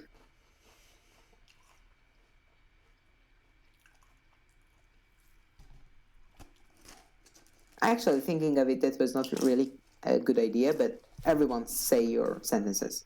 Never mind.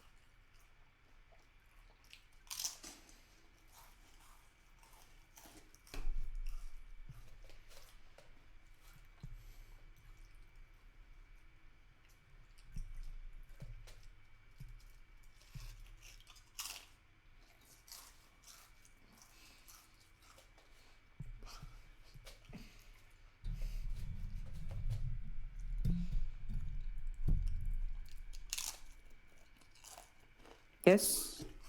Perfect. People are just getting it.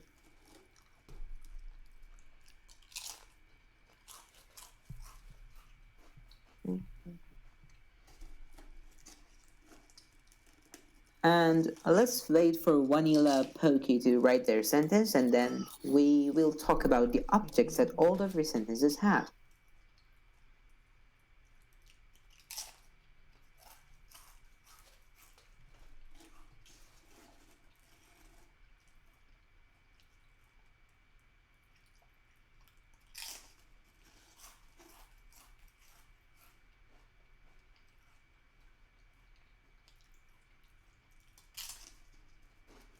Okay, so back to the objects.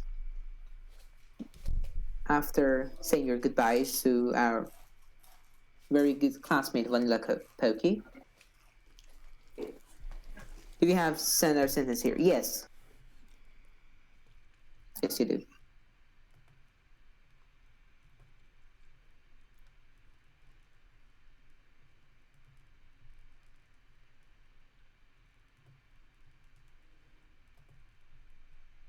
You're welcome.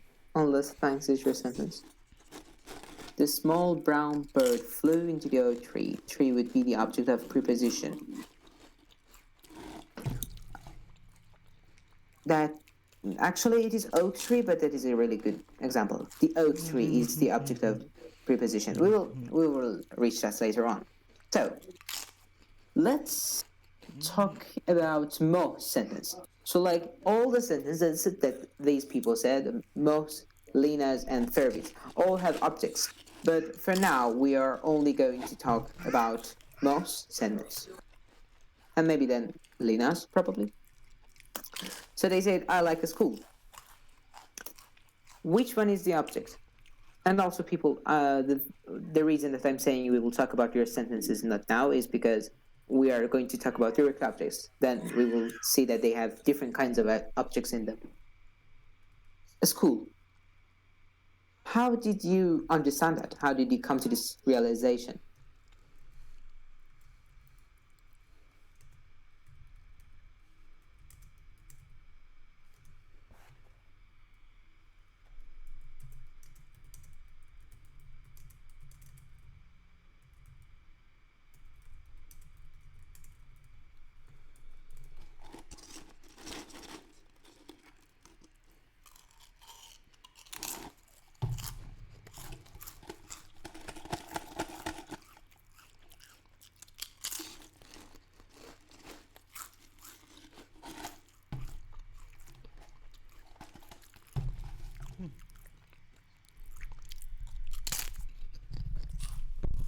Yes, we can say that.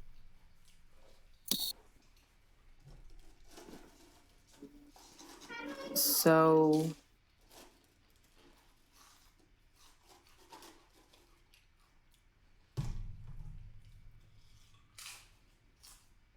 basically, direct objects are the ones that come after verbs. But how can we understand if it is a direct object or not? First of all, you need to find the verb. In here, like is our verb, okay? And then you use this trick that I have for you. Verb plus what? So, I like a school. You like what? A school, okay? Or sometimes it can be something else. For instance, let's come with Lena's example. You said object comes after verb. Yes, in most examples, she does. Now we will just talk about it. So look at this. I really enjoy typing sentences on my own. Use this trick that I just taught you, verb plus what, and find the objects in the sentence. Yeah, you can do that. I don't recommend doing it.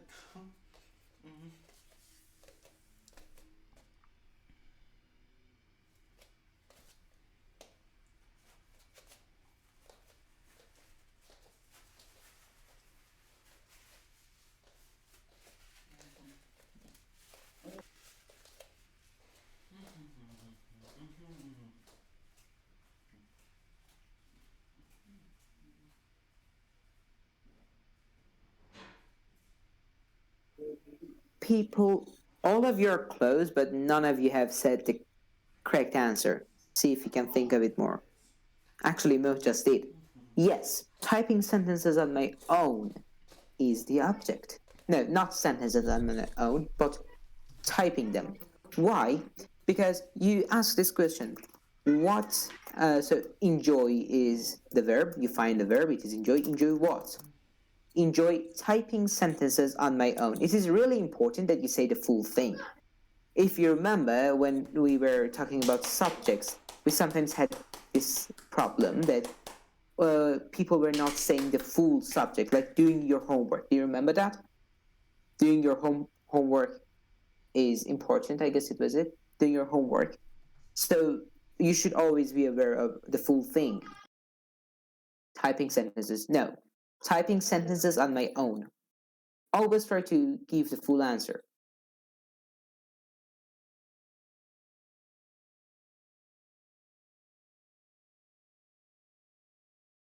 So back to this example, as we can see, doing your homework is important. It was for subjects. We said, what is important? Doing your homework. I guess if it is not clear for anyone, except as is just say, maybe it is my network. Though my network seems to be okay.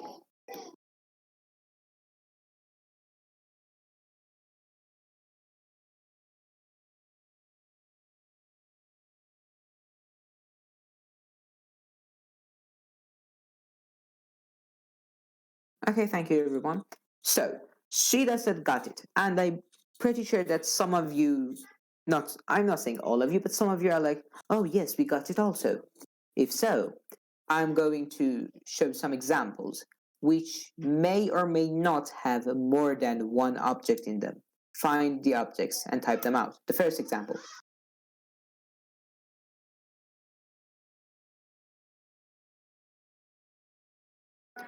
What is the object, or well, what are the objects?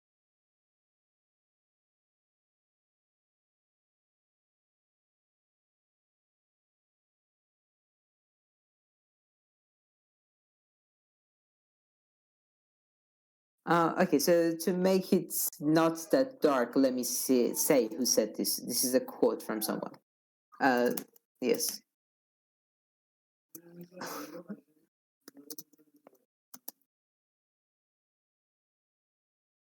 Okay, yes, just like that.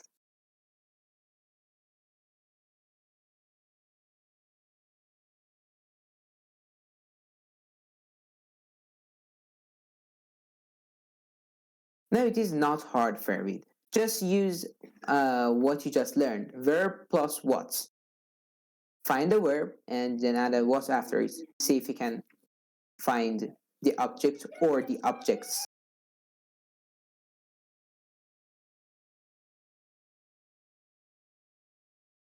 So all of you are actually correct.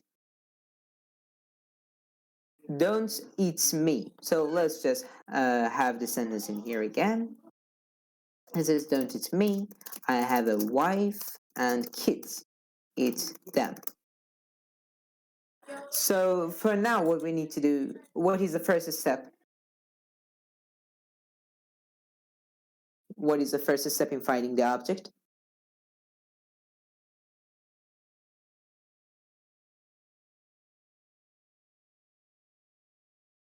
Yes, you should find the verb. So we look for the verb and we see that you have three verbs. Have and eat again. This means that we can have up to three objects.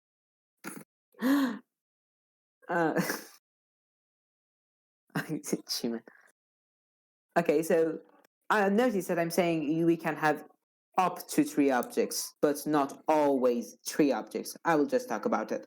So we have three verbs, and we say eat who. The first one would be me. Have who, or like have what. Let's say it what who. Hello, Emma.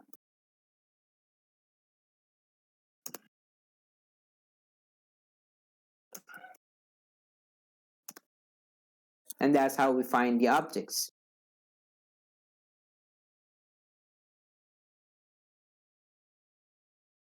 Okay. So we understood how to find direct objects very easily. And now, if you really have understood them, let's do something. Take a look. I got confused when people talk about direct or indirect objects.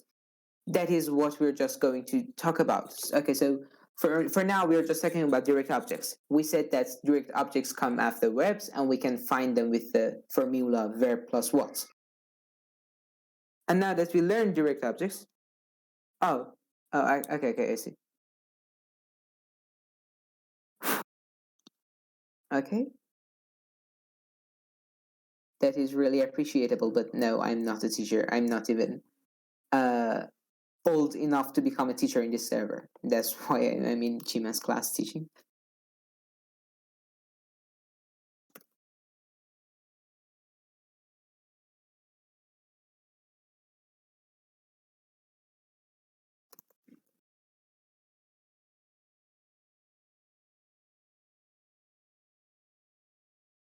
Okay, so people, let's go for indirect object.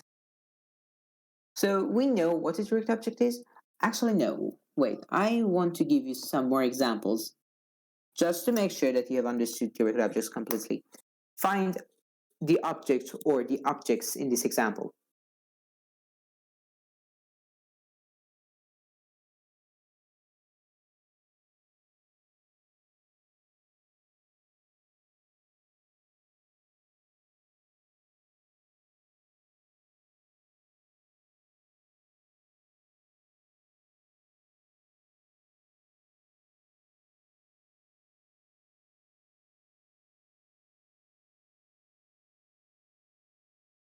Actually, most of you got it right, but some of you didn't.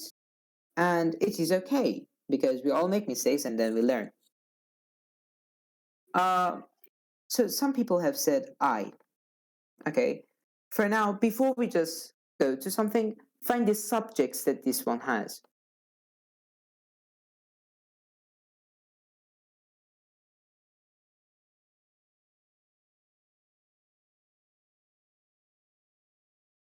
Now that you found the objects, find the subjects of the sentence.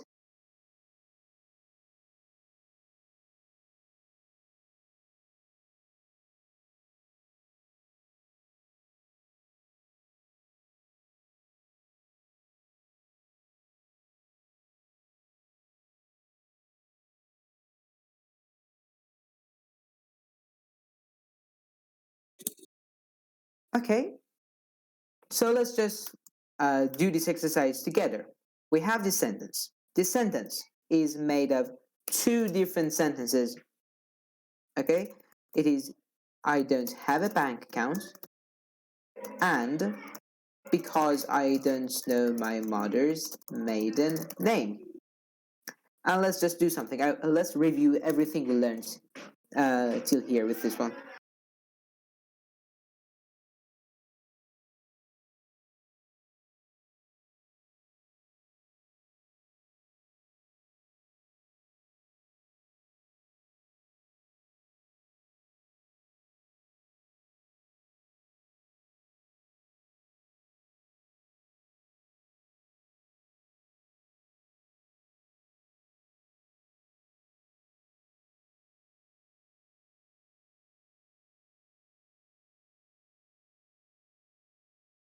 So you see this one? It says, I don't have a bank account because I don't know my mother's maiden name. It is consisted of two different clauses. The first one, which is an independent clause, I do not have a bank account. The second one is because I don't know my mother's maiden name. It is a dependent clause and it is also a restrictive. Notice there is no comma before it, and that's why it is a restrictive. These till here is something that we have learned before, okay? Before we come and talk about noun clauses, we learned clauses completely, and so we know how to find these. Now let's ask questions. I don't have a bank account, so we will ask our question. Who doesn't have a bank account? I. So I is the subject.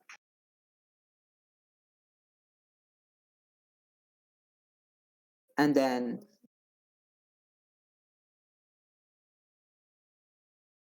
don't have what?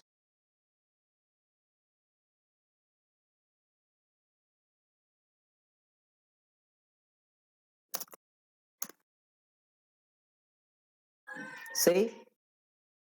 Is that a secret subject? What is a secret subject? No, we do not have any hidden subjects in here. See, we just asked it. Who doesn't have a bank account? I do not have a bank account. And then for the object, we asked, don't have what? Don't have a bank account. So a bank account is the object.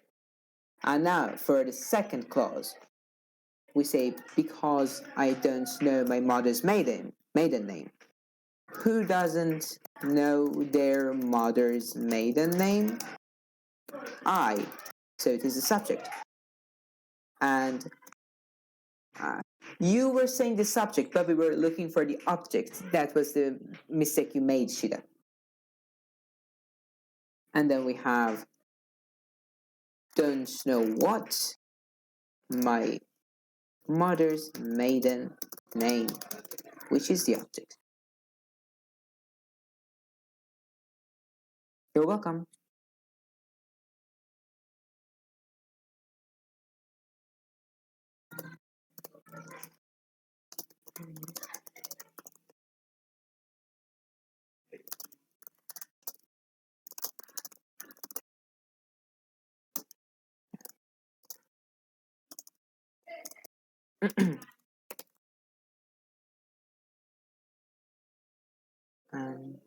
And then we have...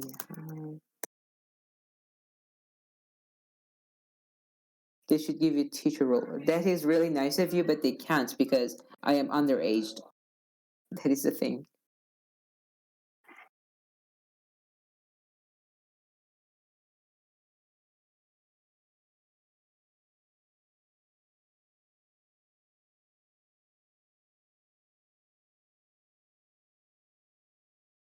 So a maiden is someone who has not married. So when they say, I do not know my mother's maiden name, it means, so like, uh, the name that they had, like the surname that they had before they get married. Because you see that like in America or something, when they get married, they get the same family name, okay? And so the family name of like the woman is forgotten.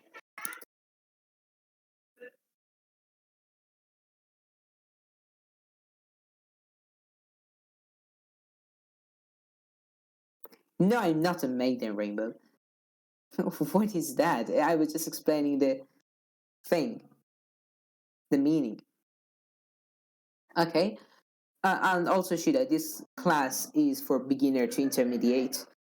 I mean, all levels can obviously use it, but the requirements to enter this class is to be at least a beginner or an intermediate. The reason for that is because we are literally trying to explain everything in here. So when we started with clauses, we explained many things, and then when we came to noun clauses, now we are explaining subjects, we are going to explain objects, and finally we are going to explain complements. While if it was only going to be about noun clauses, we wouldn't have explained that, and we would have assumed that people know what they are.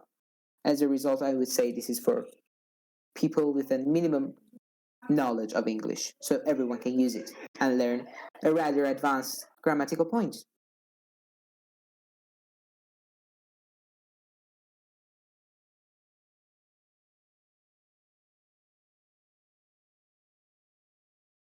And as the last example, find the object in this one.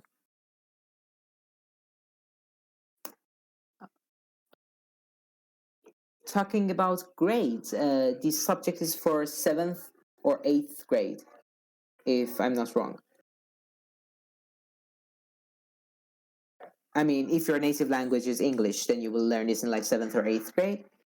But like for me and many people in here, their native language is not English.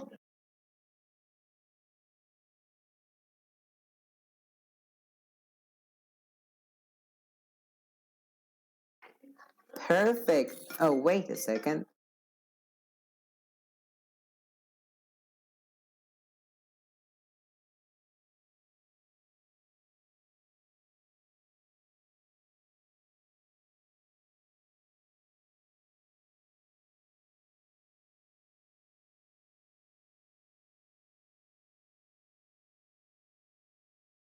Okay, so I'm back here.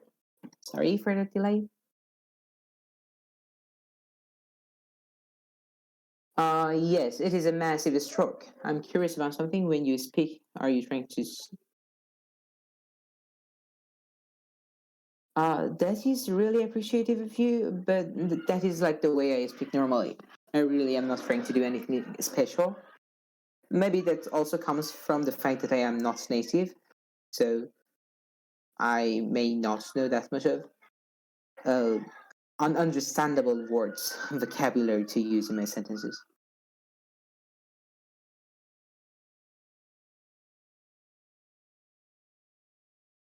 Okay, so back to the example that we had. My cat is recovering from a massive stroke. What is recovering from a massive stroke? My cat. So my cat is the subject. Let's put that. What is recovering from a massive stroke? My cat. Subject. Recovering from what? Massive stroke. Object.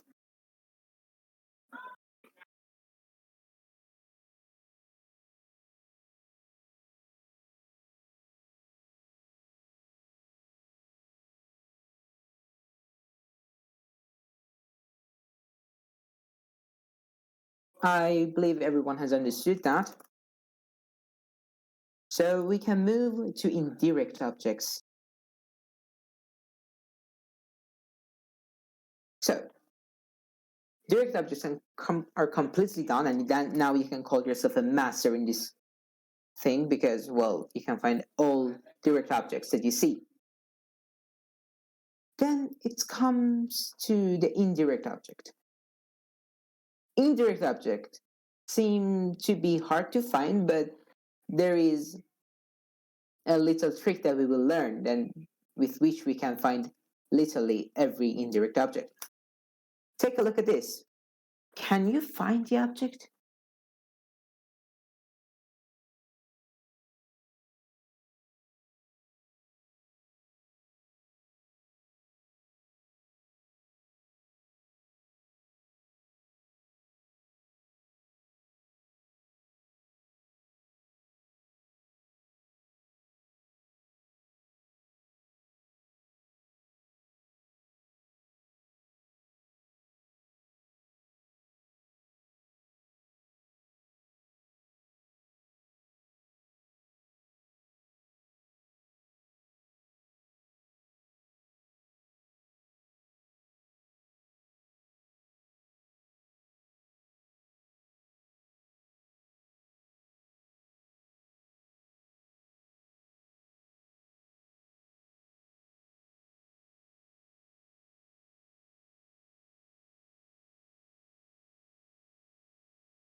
Okay, so now it is the time that you do something.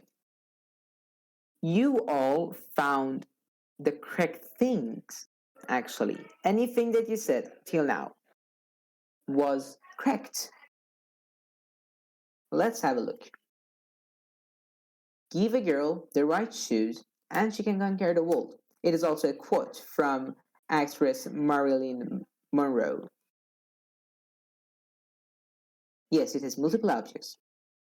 Let's first find the direct objects that we know. Direct object finder formula that we had.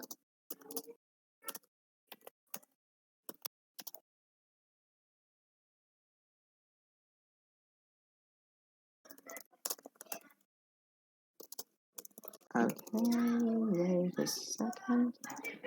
And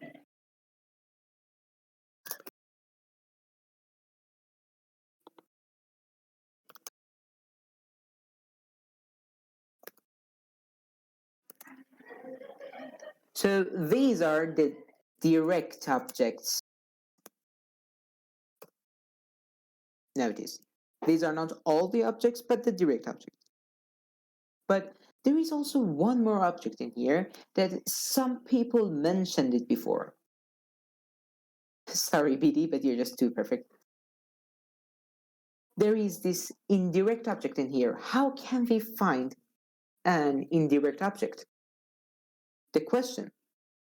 Why conquer became object? Okay, let me see. She can conquer the world. She can what? She can conquer the world. So conquer the world is object. Oh, wait. I see what you mean. Yes. Please, user, do not do that. Yes, conquer is a verb. It depends on which one you get, but yes, conquer is a verb. You're right. She can conquer what? The world. I was wrong.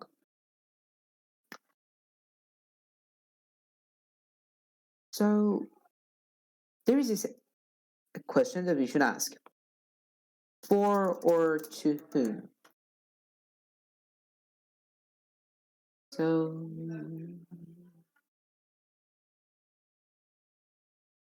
verb plus this.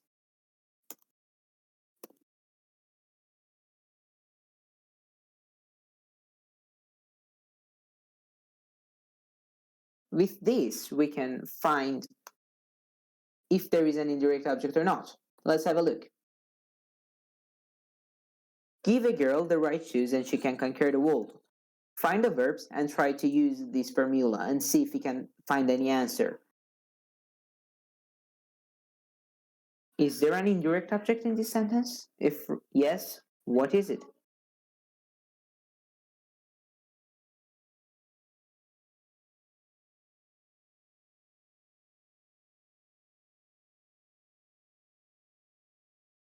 Exactly. Asma said, it is a girl.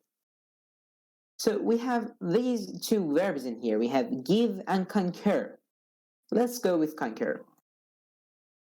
Conquer for whom? And then we are like, what are you talking about? No answer. Because we do not know. Yes. But give to whom? A girl. Indirect object. That is how. Feel like advanced grammar to me. Yes, we are learning many different things. Why whom? Uh, we will talk about that later. Okay, that is actually the last thing that we are going to discuss about without before ending the class. Okay, guys, we need to be a bit faster because we are, I guess, running out of time.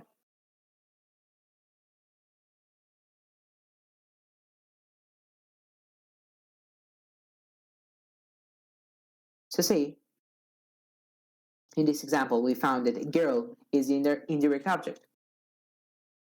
People. Find indirect object in this example. I'm going to give you two examples, and why can't you talk? All of them are quotes, so you can see whose quotes these are all from.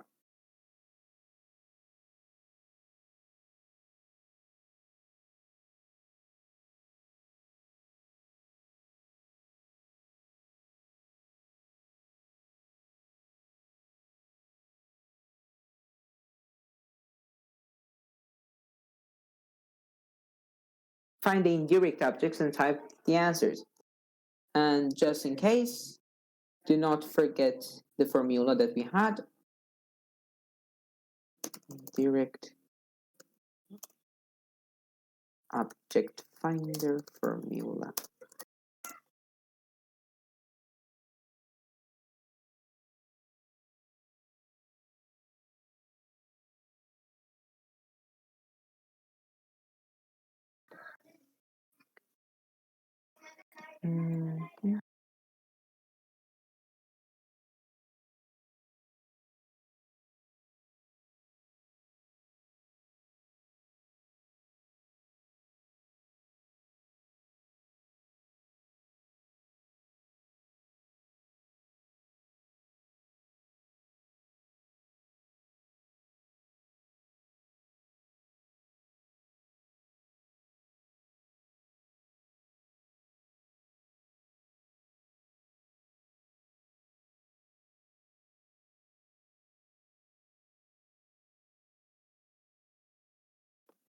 Okay, so people have understood it to a certain extent. Now let's solve the question, solve the problem together.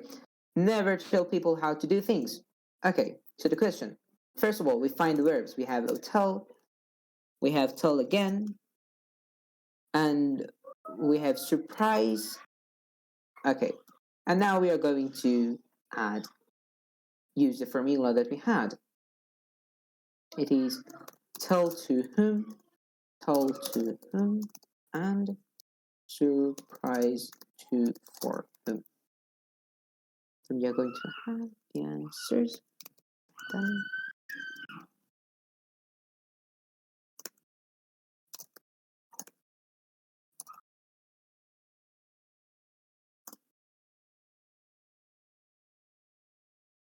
See, so this is how we answer the first question. Never tell people how to do things. Tell them what to do, and they will surprise you with their ingenuity. Wait, what can they pronounce it? Oh, give me a second. Sometimes not everyone knows the word. We will look at the phonetic. Ingenuity. Okay, never mind. I will answer that later, Jacob. That is a question that will be answered at the end of the class. There's a little girl screaming in the background. Wait a second. Let me just uh, enable noise suppression. Why didn't I think of that?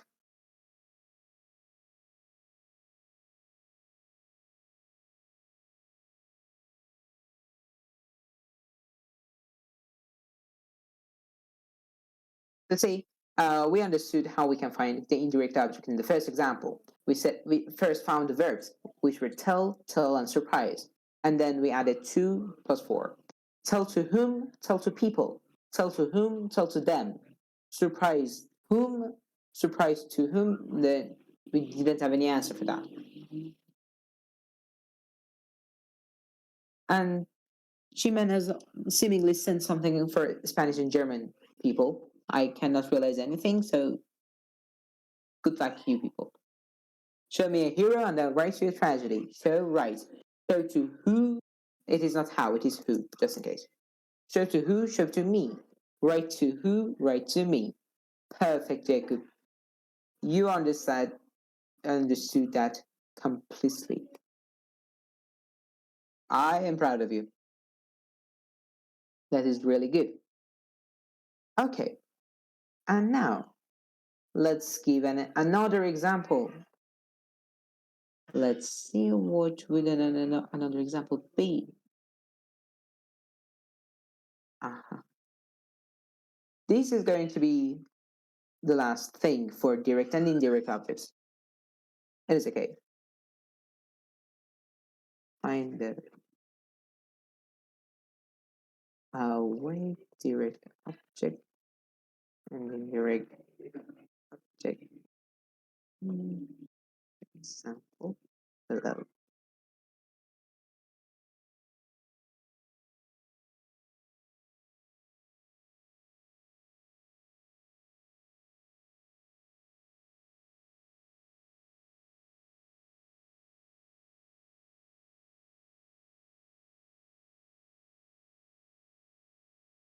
Okay, so can people find the direct object or objects and indirect object or objects in the example that I provided? What were speaking about me?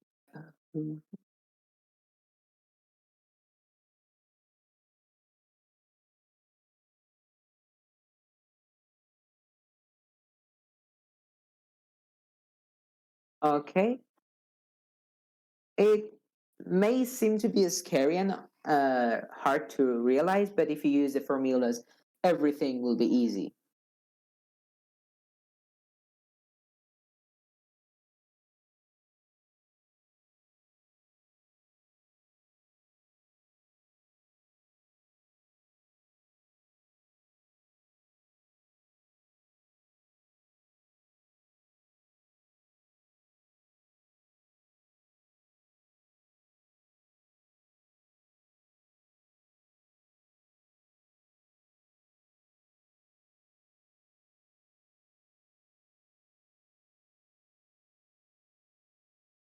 Okay, people, so some of you have answered, and now let's check the answers actually.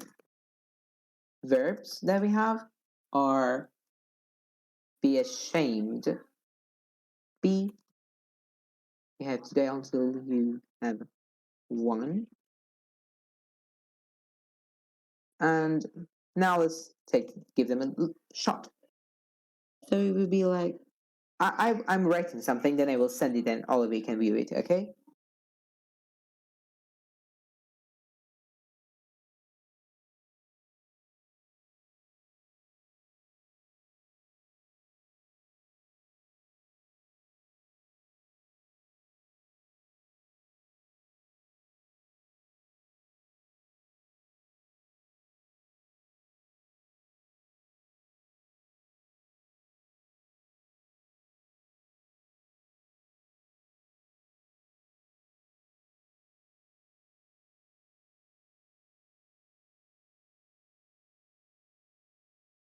So this is it.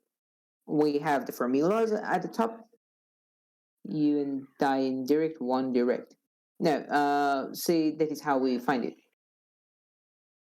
We find the verb, one is the only verb that we have in here.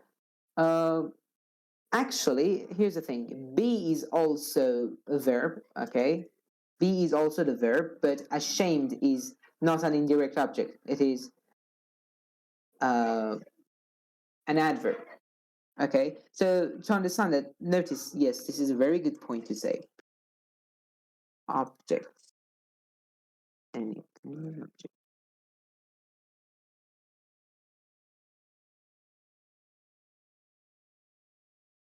This is a very important thing. Okay, object. It's not important which object, which kind of object it is always a noun.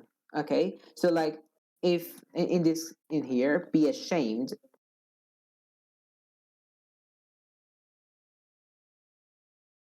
Yes, yeah, yes, that is a good point, Chiman.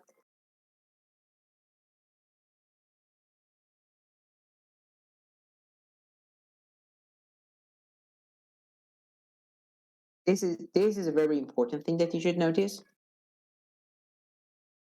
Um, let's move on to the last kind of objects that we have.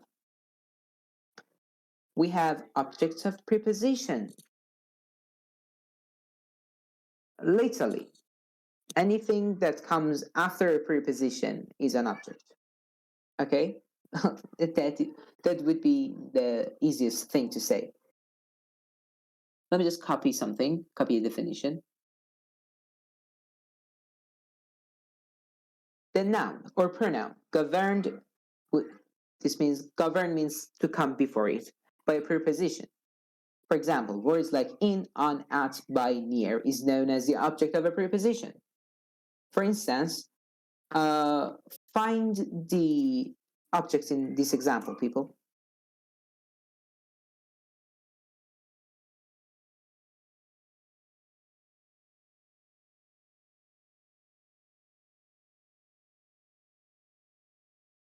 Lee is a subject. Who lives near Brighton? Lee.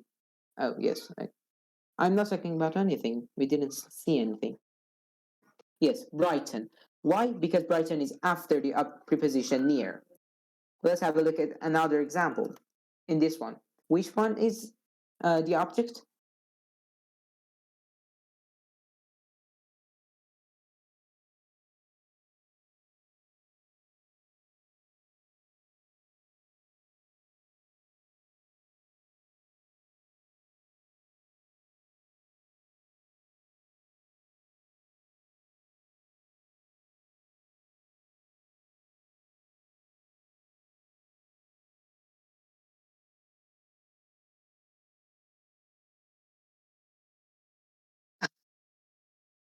Okay, thank you, Mo, for saying it.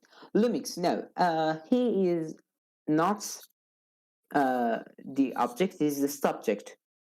We find the subject with who plus what plus verb. The verb in here is equal to leave. So actually plus the rest of the sentence. That's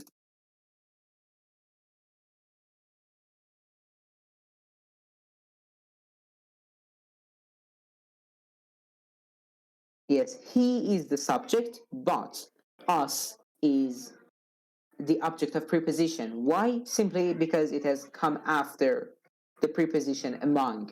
Among is a preposition. Something which is after is considered as an object of preposition. And for this last example, find object of prepositions in this.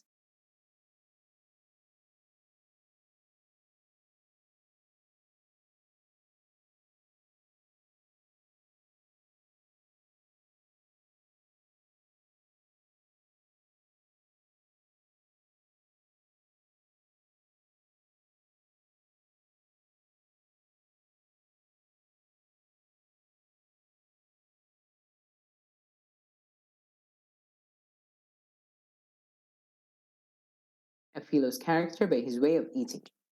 See, this is a thing that you should notice. Anything after a preposition which is a noun is an object of preposition. For instance, by in your example, Mo, it is not a noun, it is a preposition.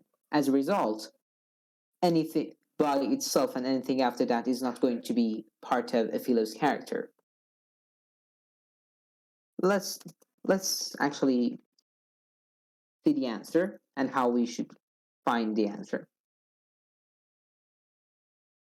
Prepositions, we have about and by. As a result, object of prepositions are a fellow's character, his way of eating jelly beans.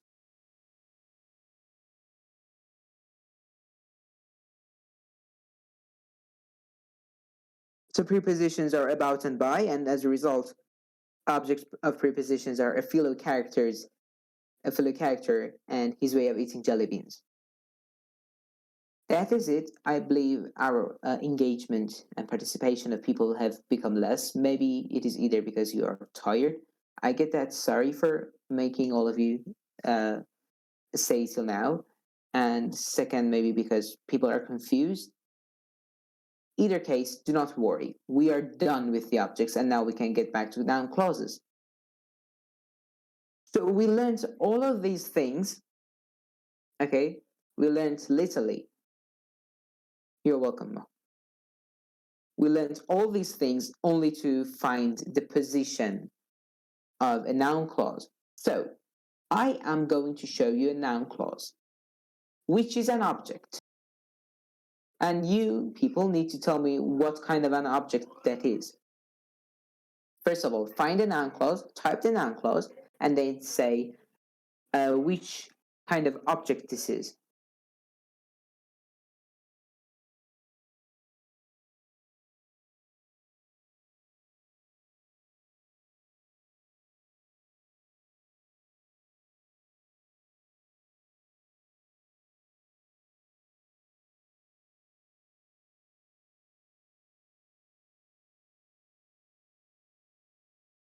Welcome back, Zosh. So, first of all, find the thing. Find the noun clause.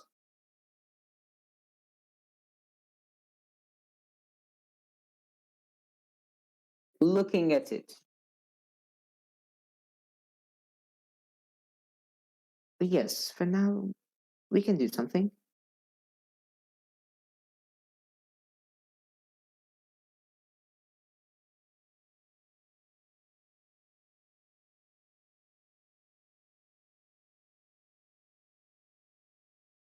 So see, yes, Lumix. When you are looking at it is a noun clause, and this noun clause is an object. What kind of object? That is to be answered. People, what kind of object is that? Light knows it. Light knows it, so it is a direct object. Exactly. You got it. Now let's have another example. We have this example from actress Lee Reinhardt. My relationships are between me and whomever I'm with, not between me and the world. That is a beautiful quote, I believe. Can you find the object? First of all, find the noun clause, and that is a hint. Find a noun clause, and after you found the noun clause, try to see which kind of object it is.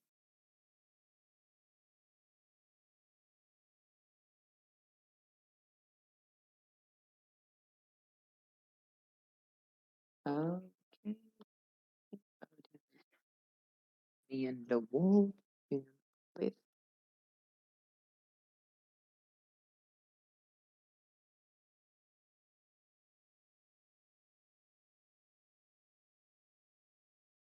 Okay, so if you think uh, you think you have found the noun clause, okay? So first of all, let's see it like this. First step, find the noun clause. Second step, see what kind of object the noun clause is. Because now we are only going to talk about the uh, part of the speech of the noun clause. Yes, they are different things. They may be different objects, but now we are going to only talk about the noun clause. Who, that is not whoever, it is whomever. Indirect objects, me, preposition, between. You got it somehow, but not completely. So see, whomever I'm with. Actually, no, I guess you got it correctly. Chima, please help me in this case. Whomever I'm with is whomever the object of preposition because it has come after between, or it is the object of a preposition of the word with.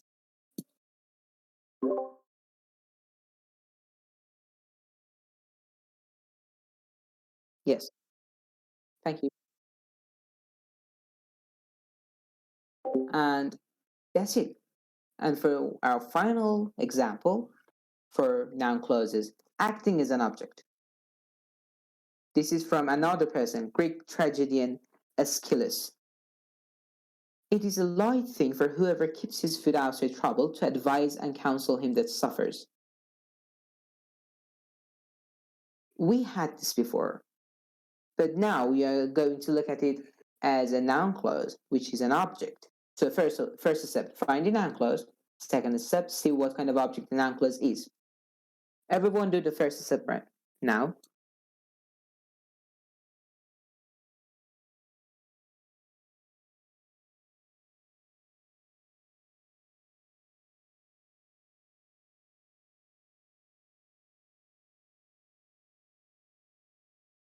Whomever, first of all, it is whomever, not whoever. Wait, no, never mind. It is whoever. Whoever is something that the noun clause has started with, but it is not the noun clause itself. Whoever keeps his food outside trouble. Yes, that is a noun clause, but no, it is not direct. Try to see why it is not direct.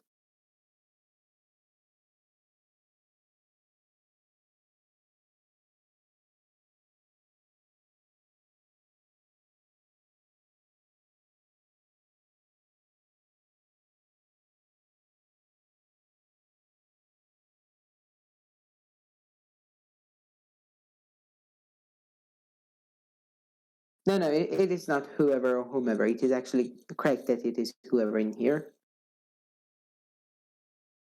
If you notice, there is something you have not really introduced. Prepositional object, preposition for. Exactly, Mo. For in here is a preposition. As a result, our noun clause is an object of a preposition. Perfect.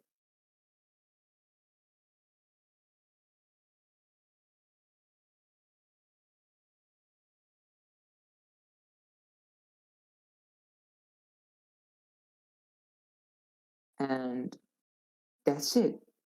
Objects are really hard. Are actually, they were hard. I guess we understood the thing very well after what we had in here. No, see, so whoever keeps his food outside of trouble equals to our noun clause equals to indirect, actually no, preposition, sorry, uh, prepositional object as Mo said it. Did you get it so?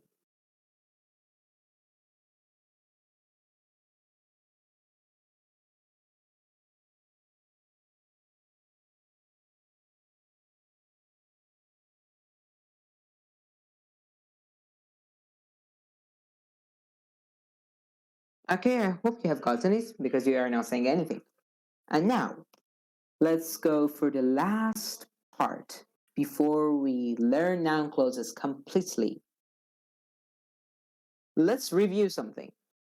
We said noun clauses can be in three parts of a speeches.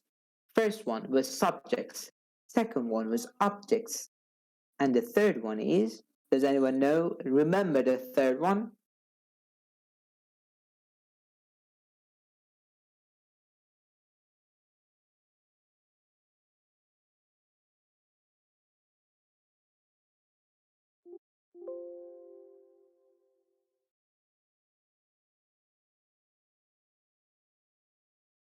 Okay, no one does, but it's okay.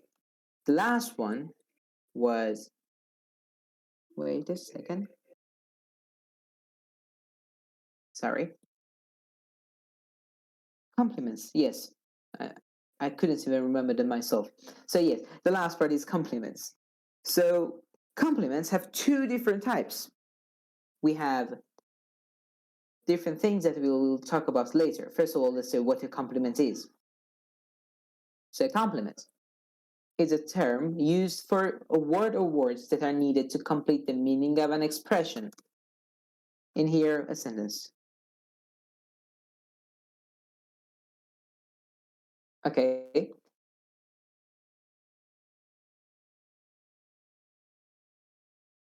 A compliment is something that gives, so let me just type that. Compliment is something that gives additional information and you cannot remove it from your sentence. Because if you do so, then your sentence would be meaningless.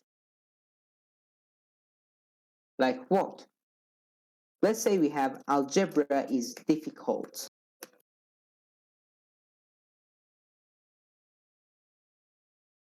In here, algebra is our subject. What is difficult? Algebra. And then obviously is our verb. But difficult is our subject complement.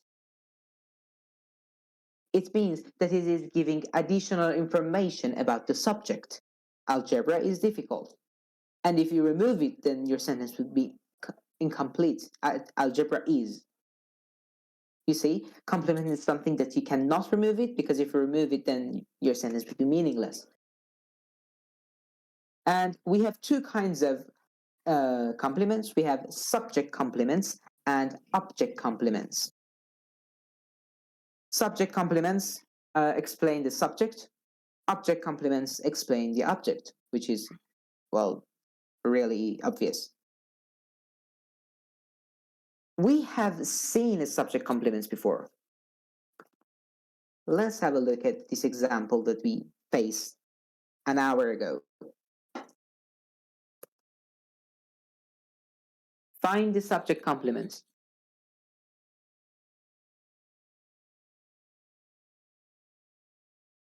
Exactly.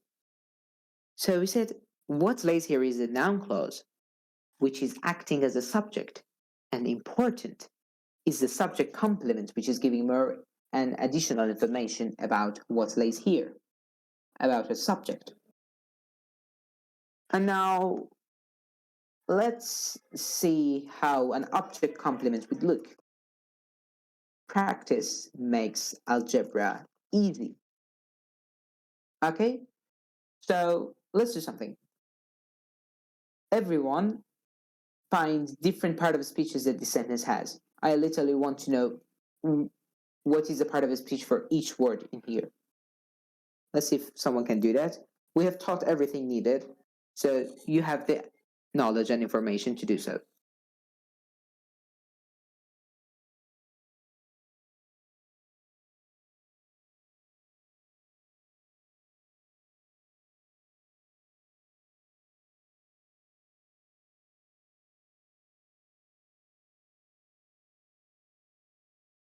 Algebra easy. What is that?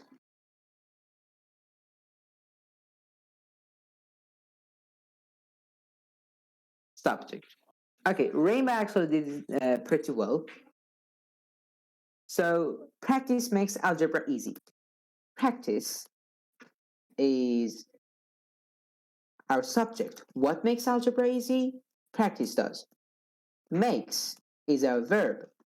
Algebra is our direct object. Makes what? Makes algebra. And finally, easy is our object complement because it is giving additional information about the object.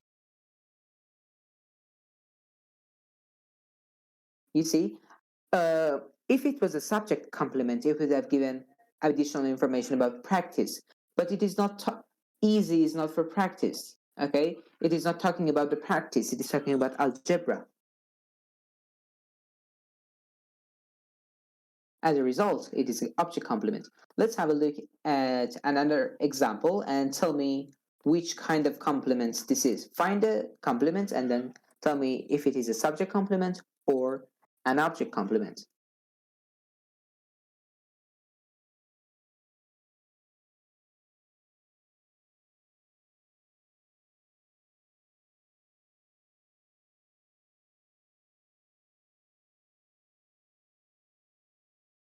Recurrent practices makes algebra easy. Recurrence would be subject complement. What? No, it would be subject itself. What makes algebra easy? Recurrent practice makes algebra easy. So recurrent practice is subject. No complements.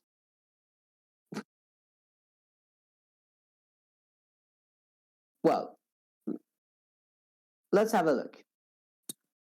First of all, let's find the subject. What was a chicken? Or actually, who was a chicken? John. Subject. And then we have was, verb, a chicken.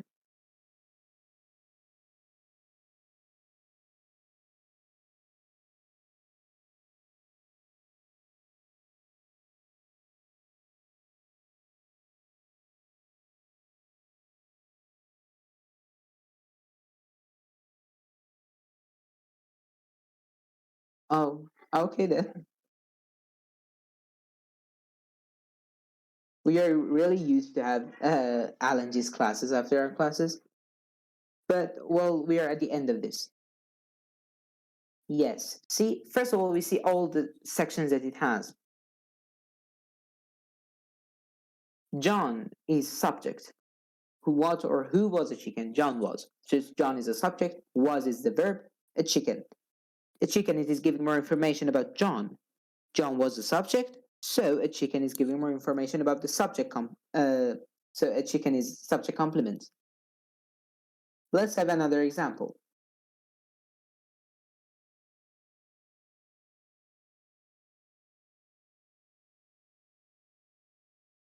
Find a complement and define its type. Actually, say the part of a speech for each word. You now have learned anything that a sentence can have, mostly, so you can see what everything is about. The vote made John's position untenable.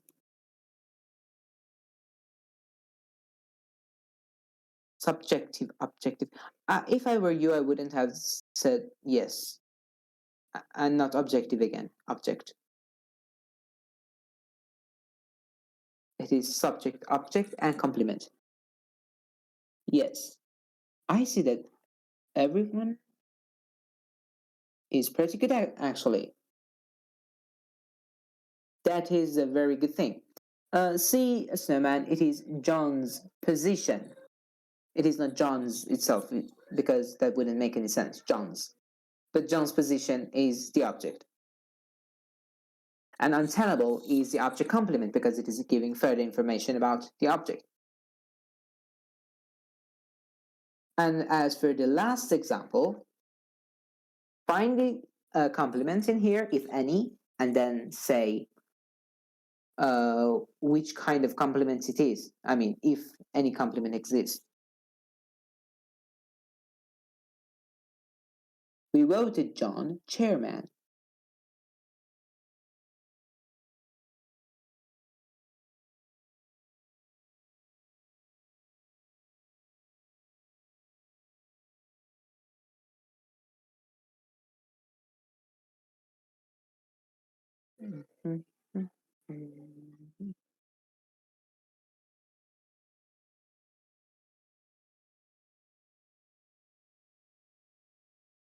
We subject voted verb John chairman direct object.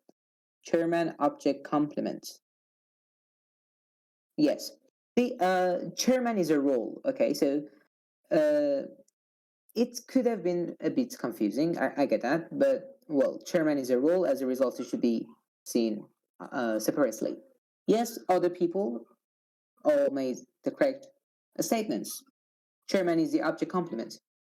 We is the subject, voted is a verb, and John is a direct object. Now that you have learned complements completely, that's rhymed well, it is time to see an example of a noun clause. So take a look at this. My command is whatever you wish. Find out the noun clause. First, find the noun clause and then find out if it is a complement or not. If yes, which kind of complement?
Whatever you wish. Okay, Suman. So you say whatever you wish is an object. Okay, let's see. Do we have a preposition? No, we do not. So it cannot be a prepositional object. And let's find the verb. It is what, is whatever you wish. And thus you said it is an object. But think of it a bit more. Is it giving any additional information? If yes, what about? Notice that objects do not give additional information. They are things that are being acted on, or the object is getting some benefits of the action that is happening.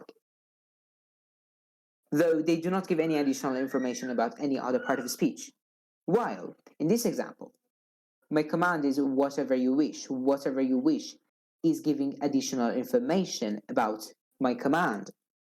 My command is a subject because, yes, basically, my command is a subject, and thus, whatever you wish is a subject complement. Though, if it was an object, then it would have not given any additional information about the subject itself.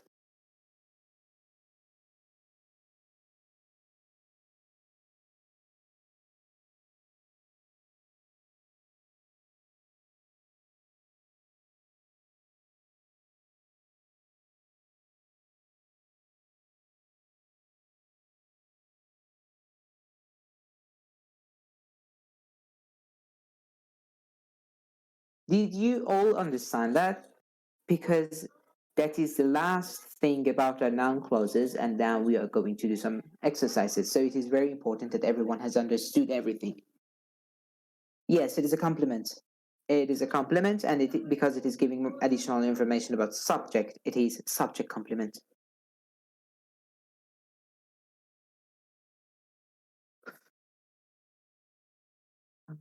Okay.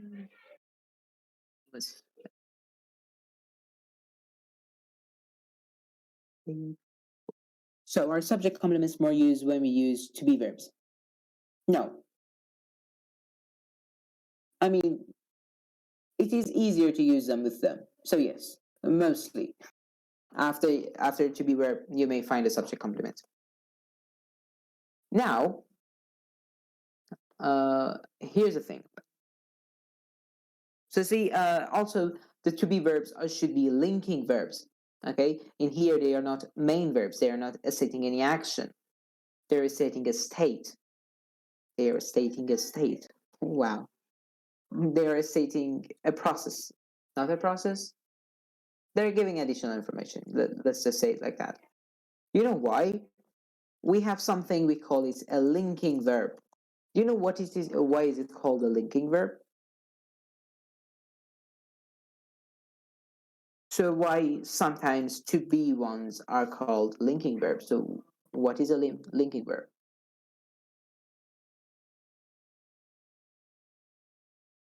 To be, to look, to feel, all of these are linking verbs.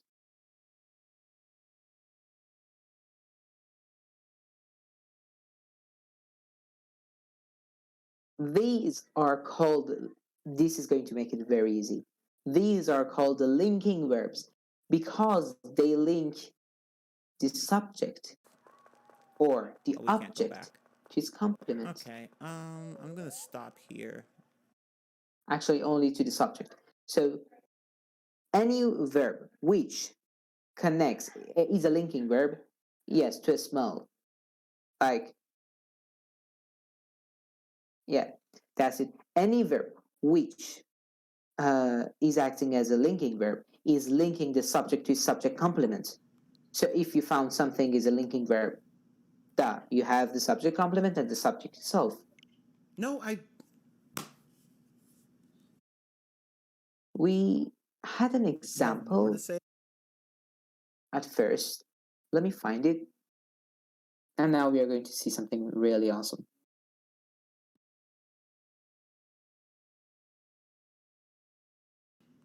But whatever. Do you remember this example, people?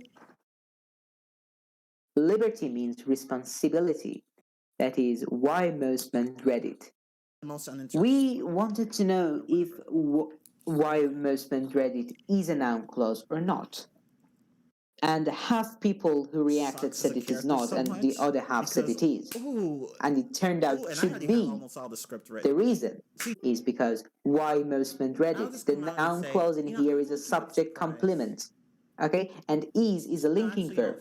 So, in that, I told you that you will realize why this is a noun clause, and now you do, because it is acting as a subject complement, and noun clauses can all act as complements. Yeah. Actually, I have more to say about it. See, like, I'll just come out and say, I want to keep it a surprise.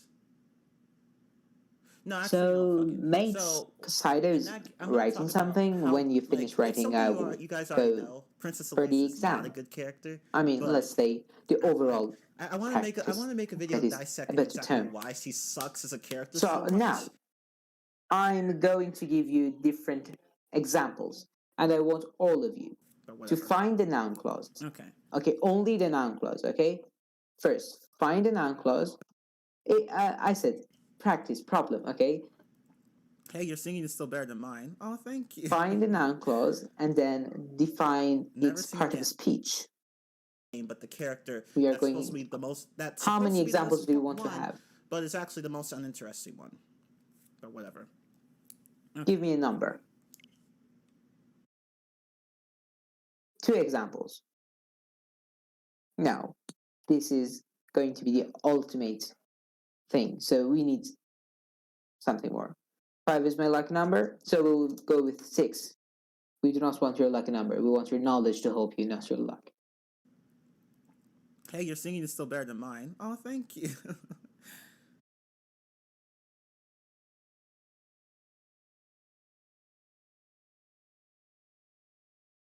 Let me see.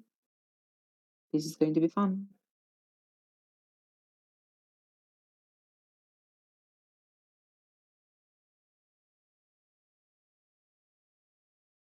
I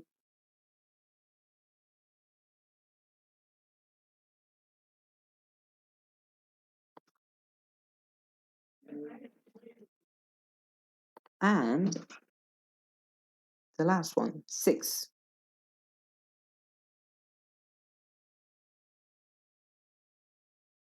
Find, so let me also add the question.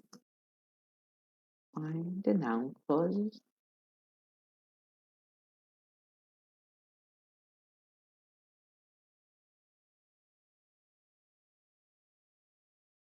Let's see how we will do, folks. And after we learn this, we are going to have the final touch. We are going to talk about something which can make you an awesome noun clause user.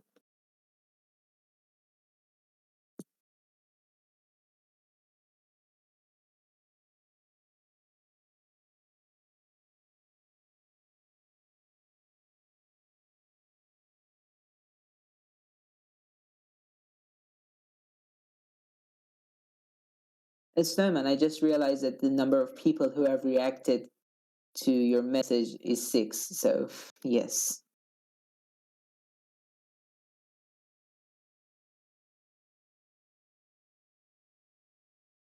No longer. Okay.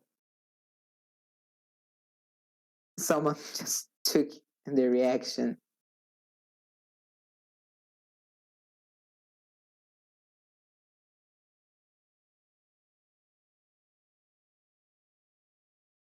Okay, people. So it may be a bit much. So let's just do it all together. 1. He knows all about art, but he doesn't know what he likes. What is a noun clause in here? What is the noun clause in the first example? What he likes. Exactly. What he likes is a noun clause, and what is this part of a speech? Is it a subject? Okay. Wait, let's look at what Tito did here. It is a noun clause, right? Right. It is a direct object. Exactly. He knows what? He knows what he likes. I never know how much of what I say is true.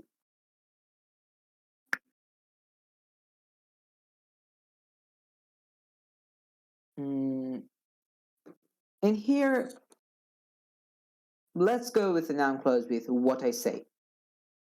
Okay, we never said how much is, we didn't say that how much or how many. Okay. I think we're Gucci. Let me just say that do All right. not start noun clauses. So how much and how many do not start noun clauses, only how itself does. So like how we found these.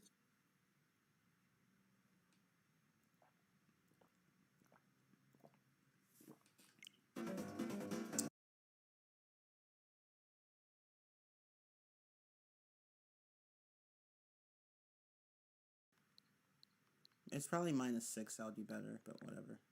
Okay, let's go to Deltarune and continue from where we left off.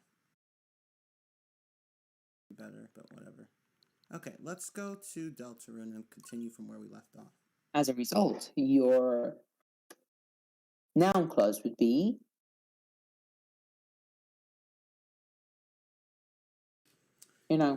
basically what I say is true. Let me just go ahead and close that. And as you said, it is a direct object. That would be better, but whatever. Okay, let's go to... But well, no, it is not. It is an object of preposition. Probably -6. That would be better, but whatever. Okay, let's... Why? Because, well, of is a preposition. As a result, what I say is true is object of preposition of. It's probably -6. That would be better, but whatever. Okay, let's go to Deltarune and continue from where we left off. Hey, Stephanie.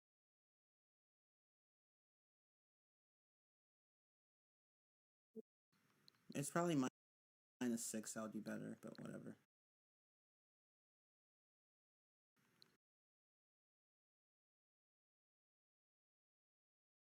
This is the answer to the first one. Okay, let's go to Deltarune and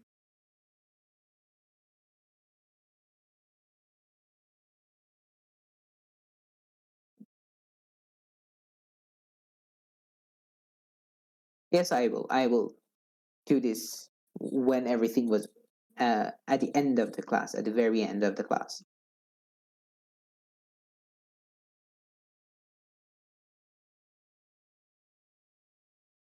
In the third example, we have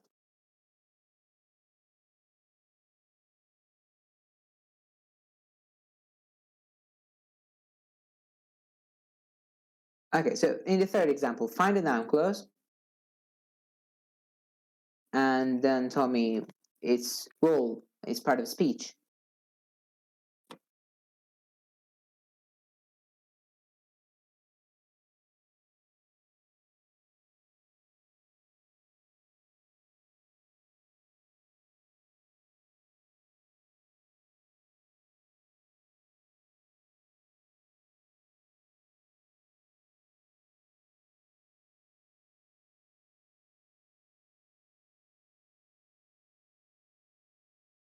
What he likes. Yes, it was uh, the noun clause that he has descended from man actually. Yes, exactly. You got it. And now that you got it, what is this part of speech?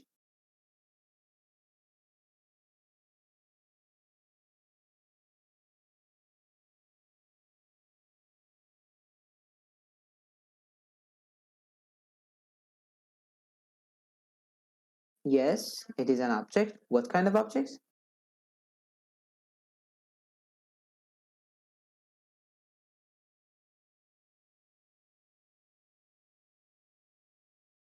It is an indirect object. Exactly. Let's go with the fourth example that we had. The fourth example says, my one regret in life is that I am not someone else. Find a clause. Yes, that I am not someone else is a noun clause. It is a subject complement of my one regret in life. I am speechless. That is actually correct. I believe you mastered this subject. Perfect. So let's go with the fifth example. Ask your child what he wants for dinner only if he's buying. What is a noun clause and what is its part of speech?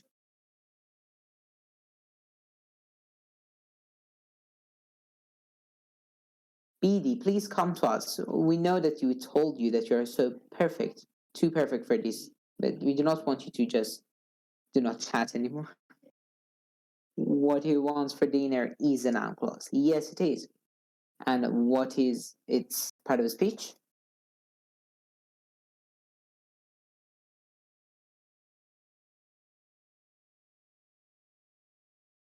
It is object. What kind of object?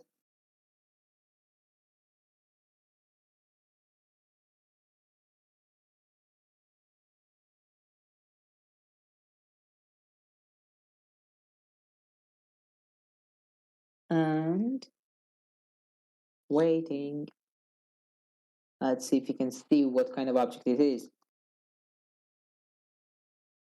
It is confused. No, it is not confused.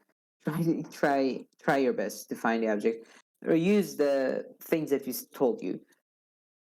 Do you have a preposition before that? Ask your child. Okay, no, you do not have a preposition. No, there is no preposition before what he wants for dinner. It is ask your child. Ask your child does not have any preposition. Noun clause, what he want for dinner? Direct object. Noun clause only if he's buying. Only is not something which we said starts. So we said noun clauses start with how, that, wh thingies. We didn't say anything about only. And because we have not said anything, then, well, it is not going to sort a noun clause. Only does not assert a noun clause. As a result, but you are correct, it is a direct object. Ask your child what he wants for dinner only if he's buying. Ask your child what, ask what he wants for dinner only. It is the formula that we use for direct objects. And now you know what a direct object is? You know that direct object is the noun clause that we have in here. And as for the last example, man is what he is. I mean, the noun clause is pretty obvious, so just say the part of speech. Yes, what he is the noun clause. It is a complement. What kind of complement? Object complements or subject complements? It is a subject complement. Exactly. There is one bonus one I'm going to give you. You think you have mastered this, so let's check with this one. Find the noun clause and say what is part of a speech. If it is a complement, say which kind of complement, and if it is an object, say which kind of an object.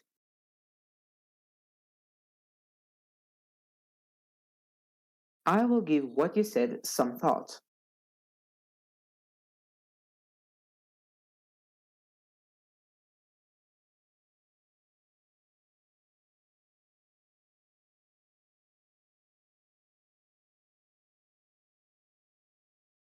What you said, well, that is a noun clause, and what is this part of a speech? It is an indirect object. Congratulations, Billy, for finding out that. Anyone else who has come up with this and realized that the answer is an indirect object, never, Mr. You should really congratulate yourself. Noun clauses as indirect objects are pretty rare and do not really occur so much. It is hard to make one with them, and if there is one and you really find it out, then congratulations, you have really understood objects very well. Before we end the class and do a recap on everything we learned today, let's have a look at the difference between who and whom. When should I start my noun clause with whom? When should I start it with who? When should I start it with whomever? And when should I start it with whoever? Before I get into this, here's the thing. If you're not sure, you can always use who or whoever. The person who you're going to talk to will understand it.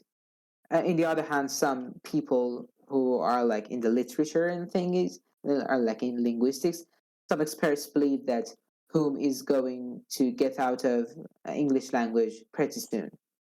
Okay, and it is going to be disappeared and no one else is going to use it anymore.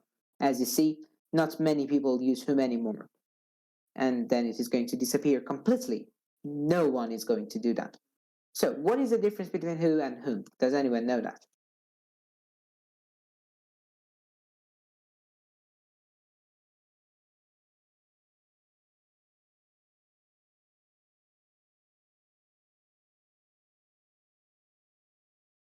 It's preceded by preposition. That is clever. Yes, sometimes. Not actually always. Actually, yes, Chiman.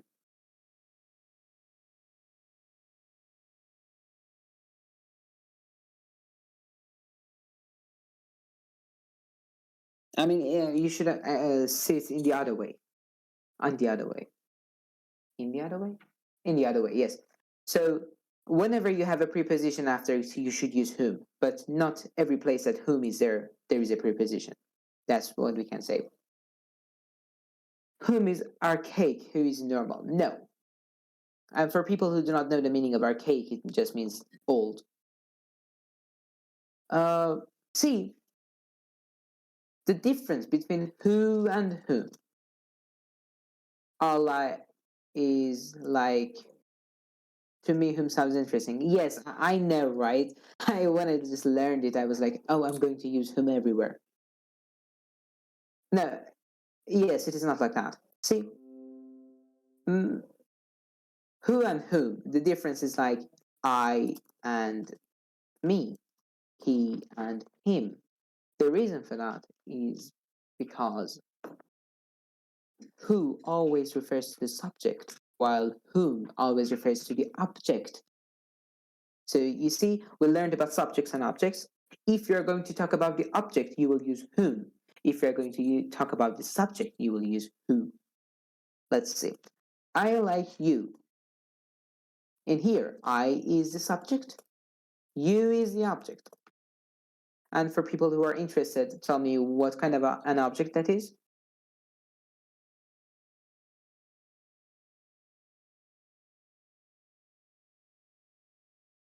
Yes, it is a direct object. Like what? Like you. Exactly, Mo. Exactly, Rainbow. So now I want to see who likes you. I mean, Chiman, that's a fact. Everyone knows that, right?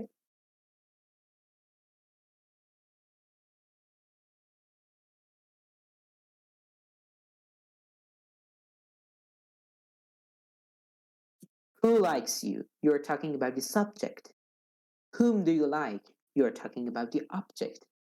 And that is how you understand where to use who and where to use whom.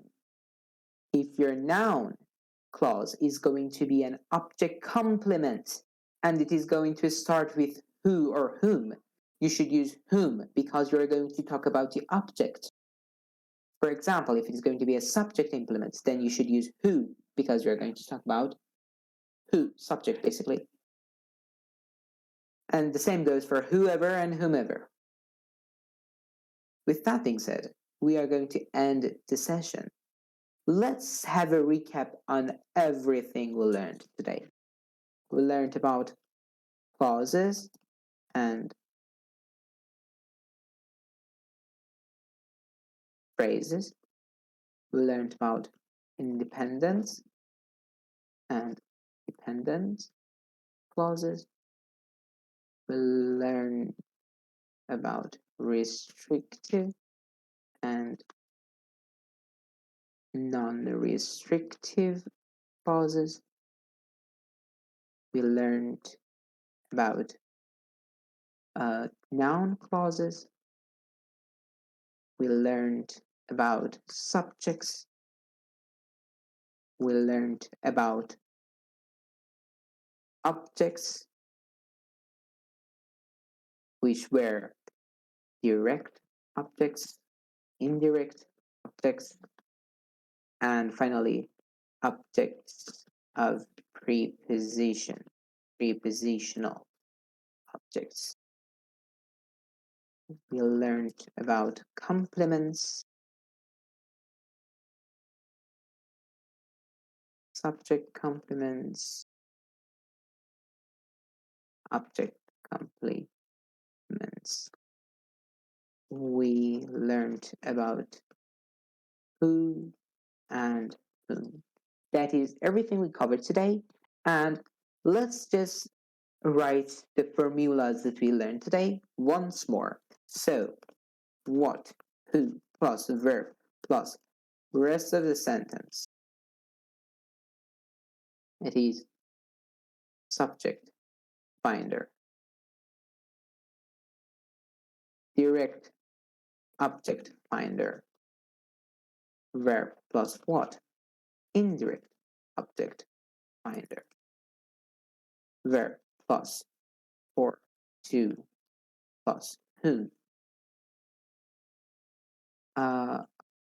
Prepositional object, anything which is after the preposition. Note, objects are always nouns.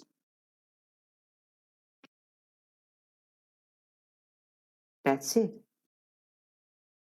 Thank you everyone for being with me from all these classes. Yes, for pronouns. We had an almost 3.5 hour long class. It was amazing. It was actually my first experience teaching English, and in my opinion, it went well. It's not may, it sure was not as awesome as how Chiman's classes would be, but as the first experience, I really like it. I hope you also did it too.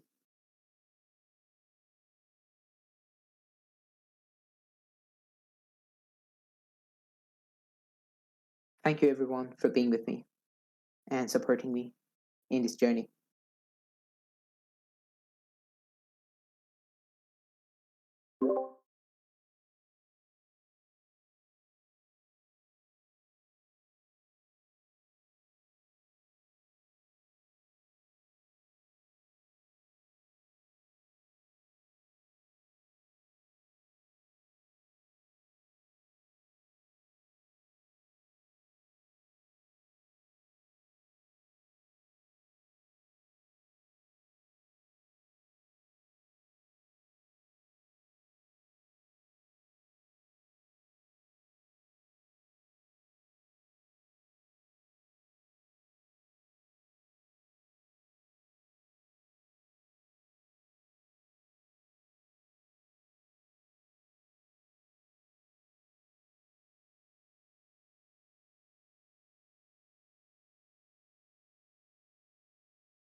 I indeed did. I realized that I really love this.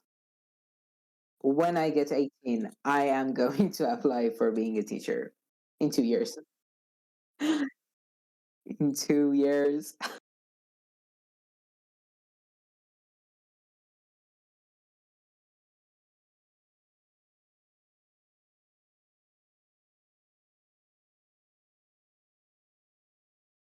That would be nice of you. Talking about teaching, should we do another session next week about adjective and adverb clauses so we can finish this subject completely?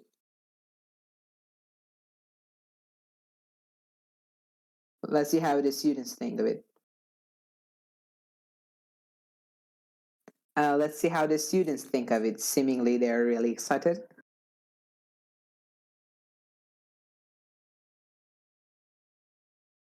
Okay, so with that being said, hopefully next week we are going to have a class about adjective and adverb clauses so you all master this forever.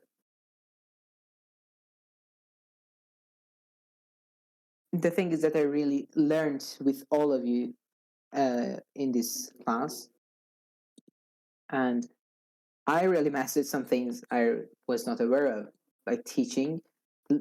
Studying them to teach is something, but studying them with you is something else.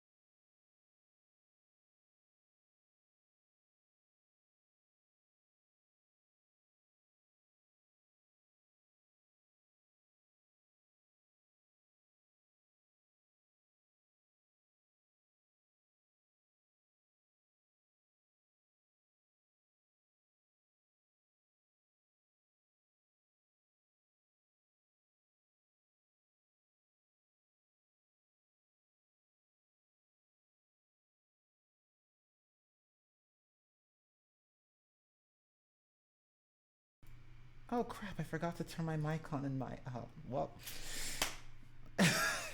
Okay, well, anyway, thank you all so much for being here. Until next time, goodbye.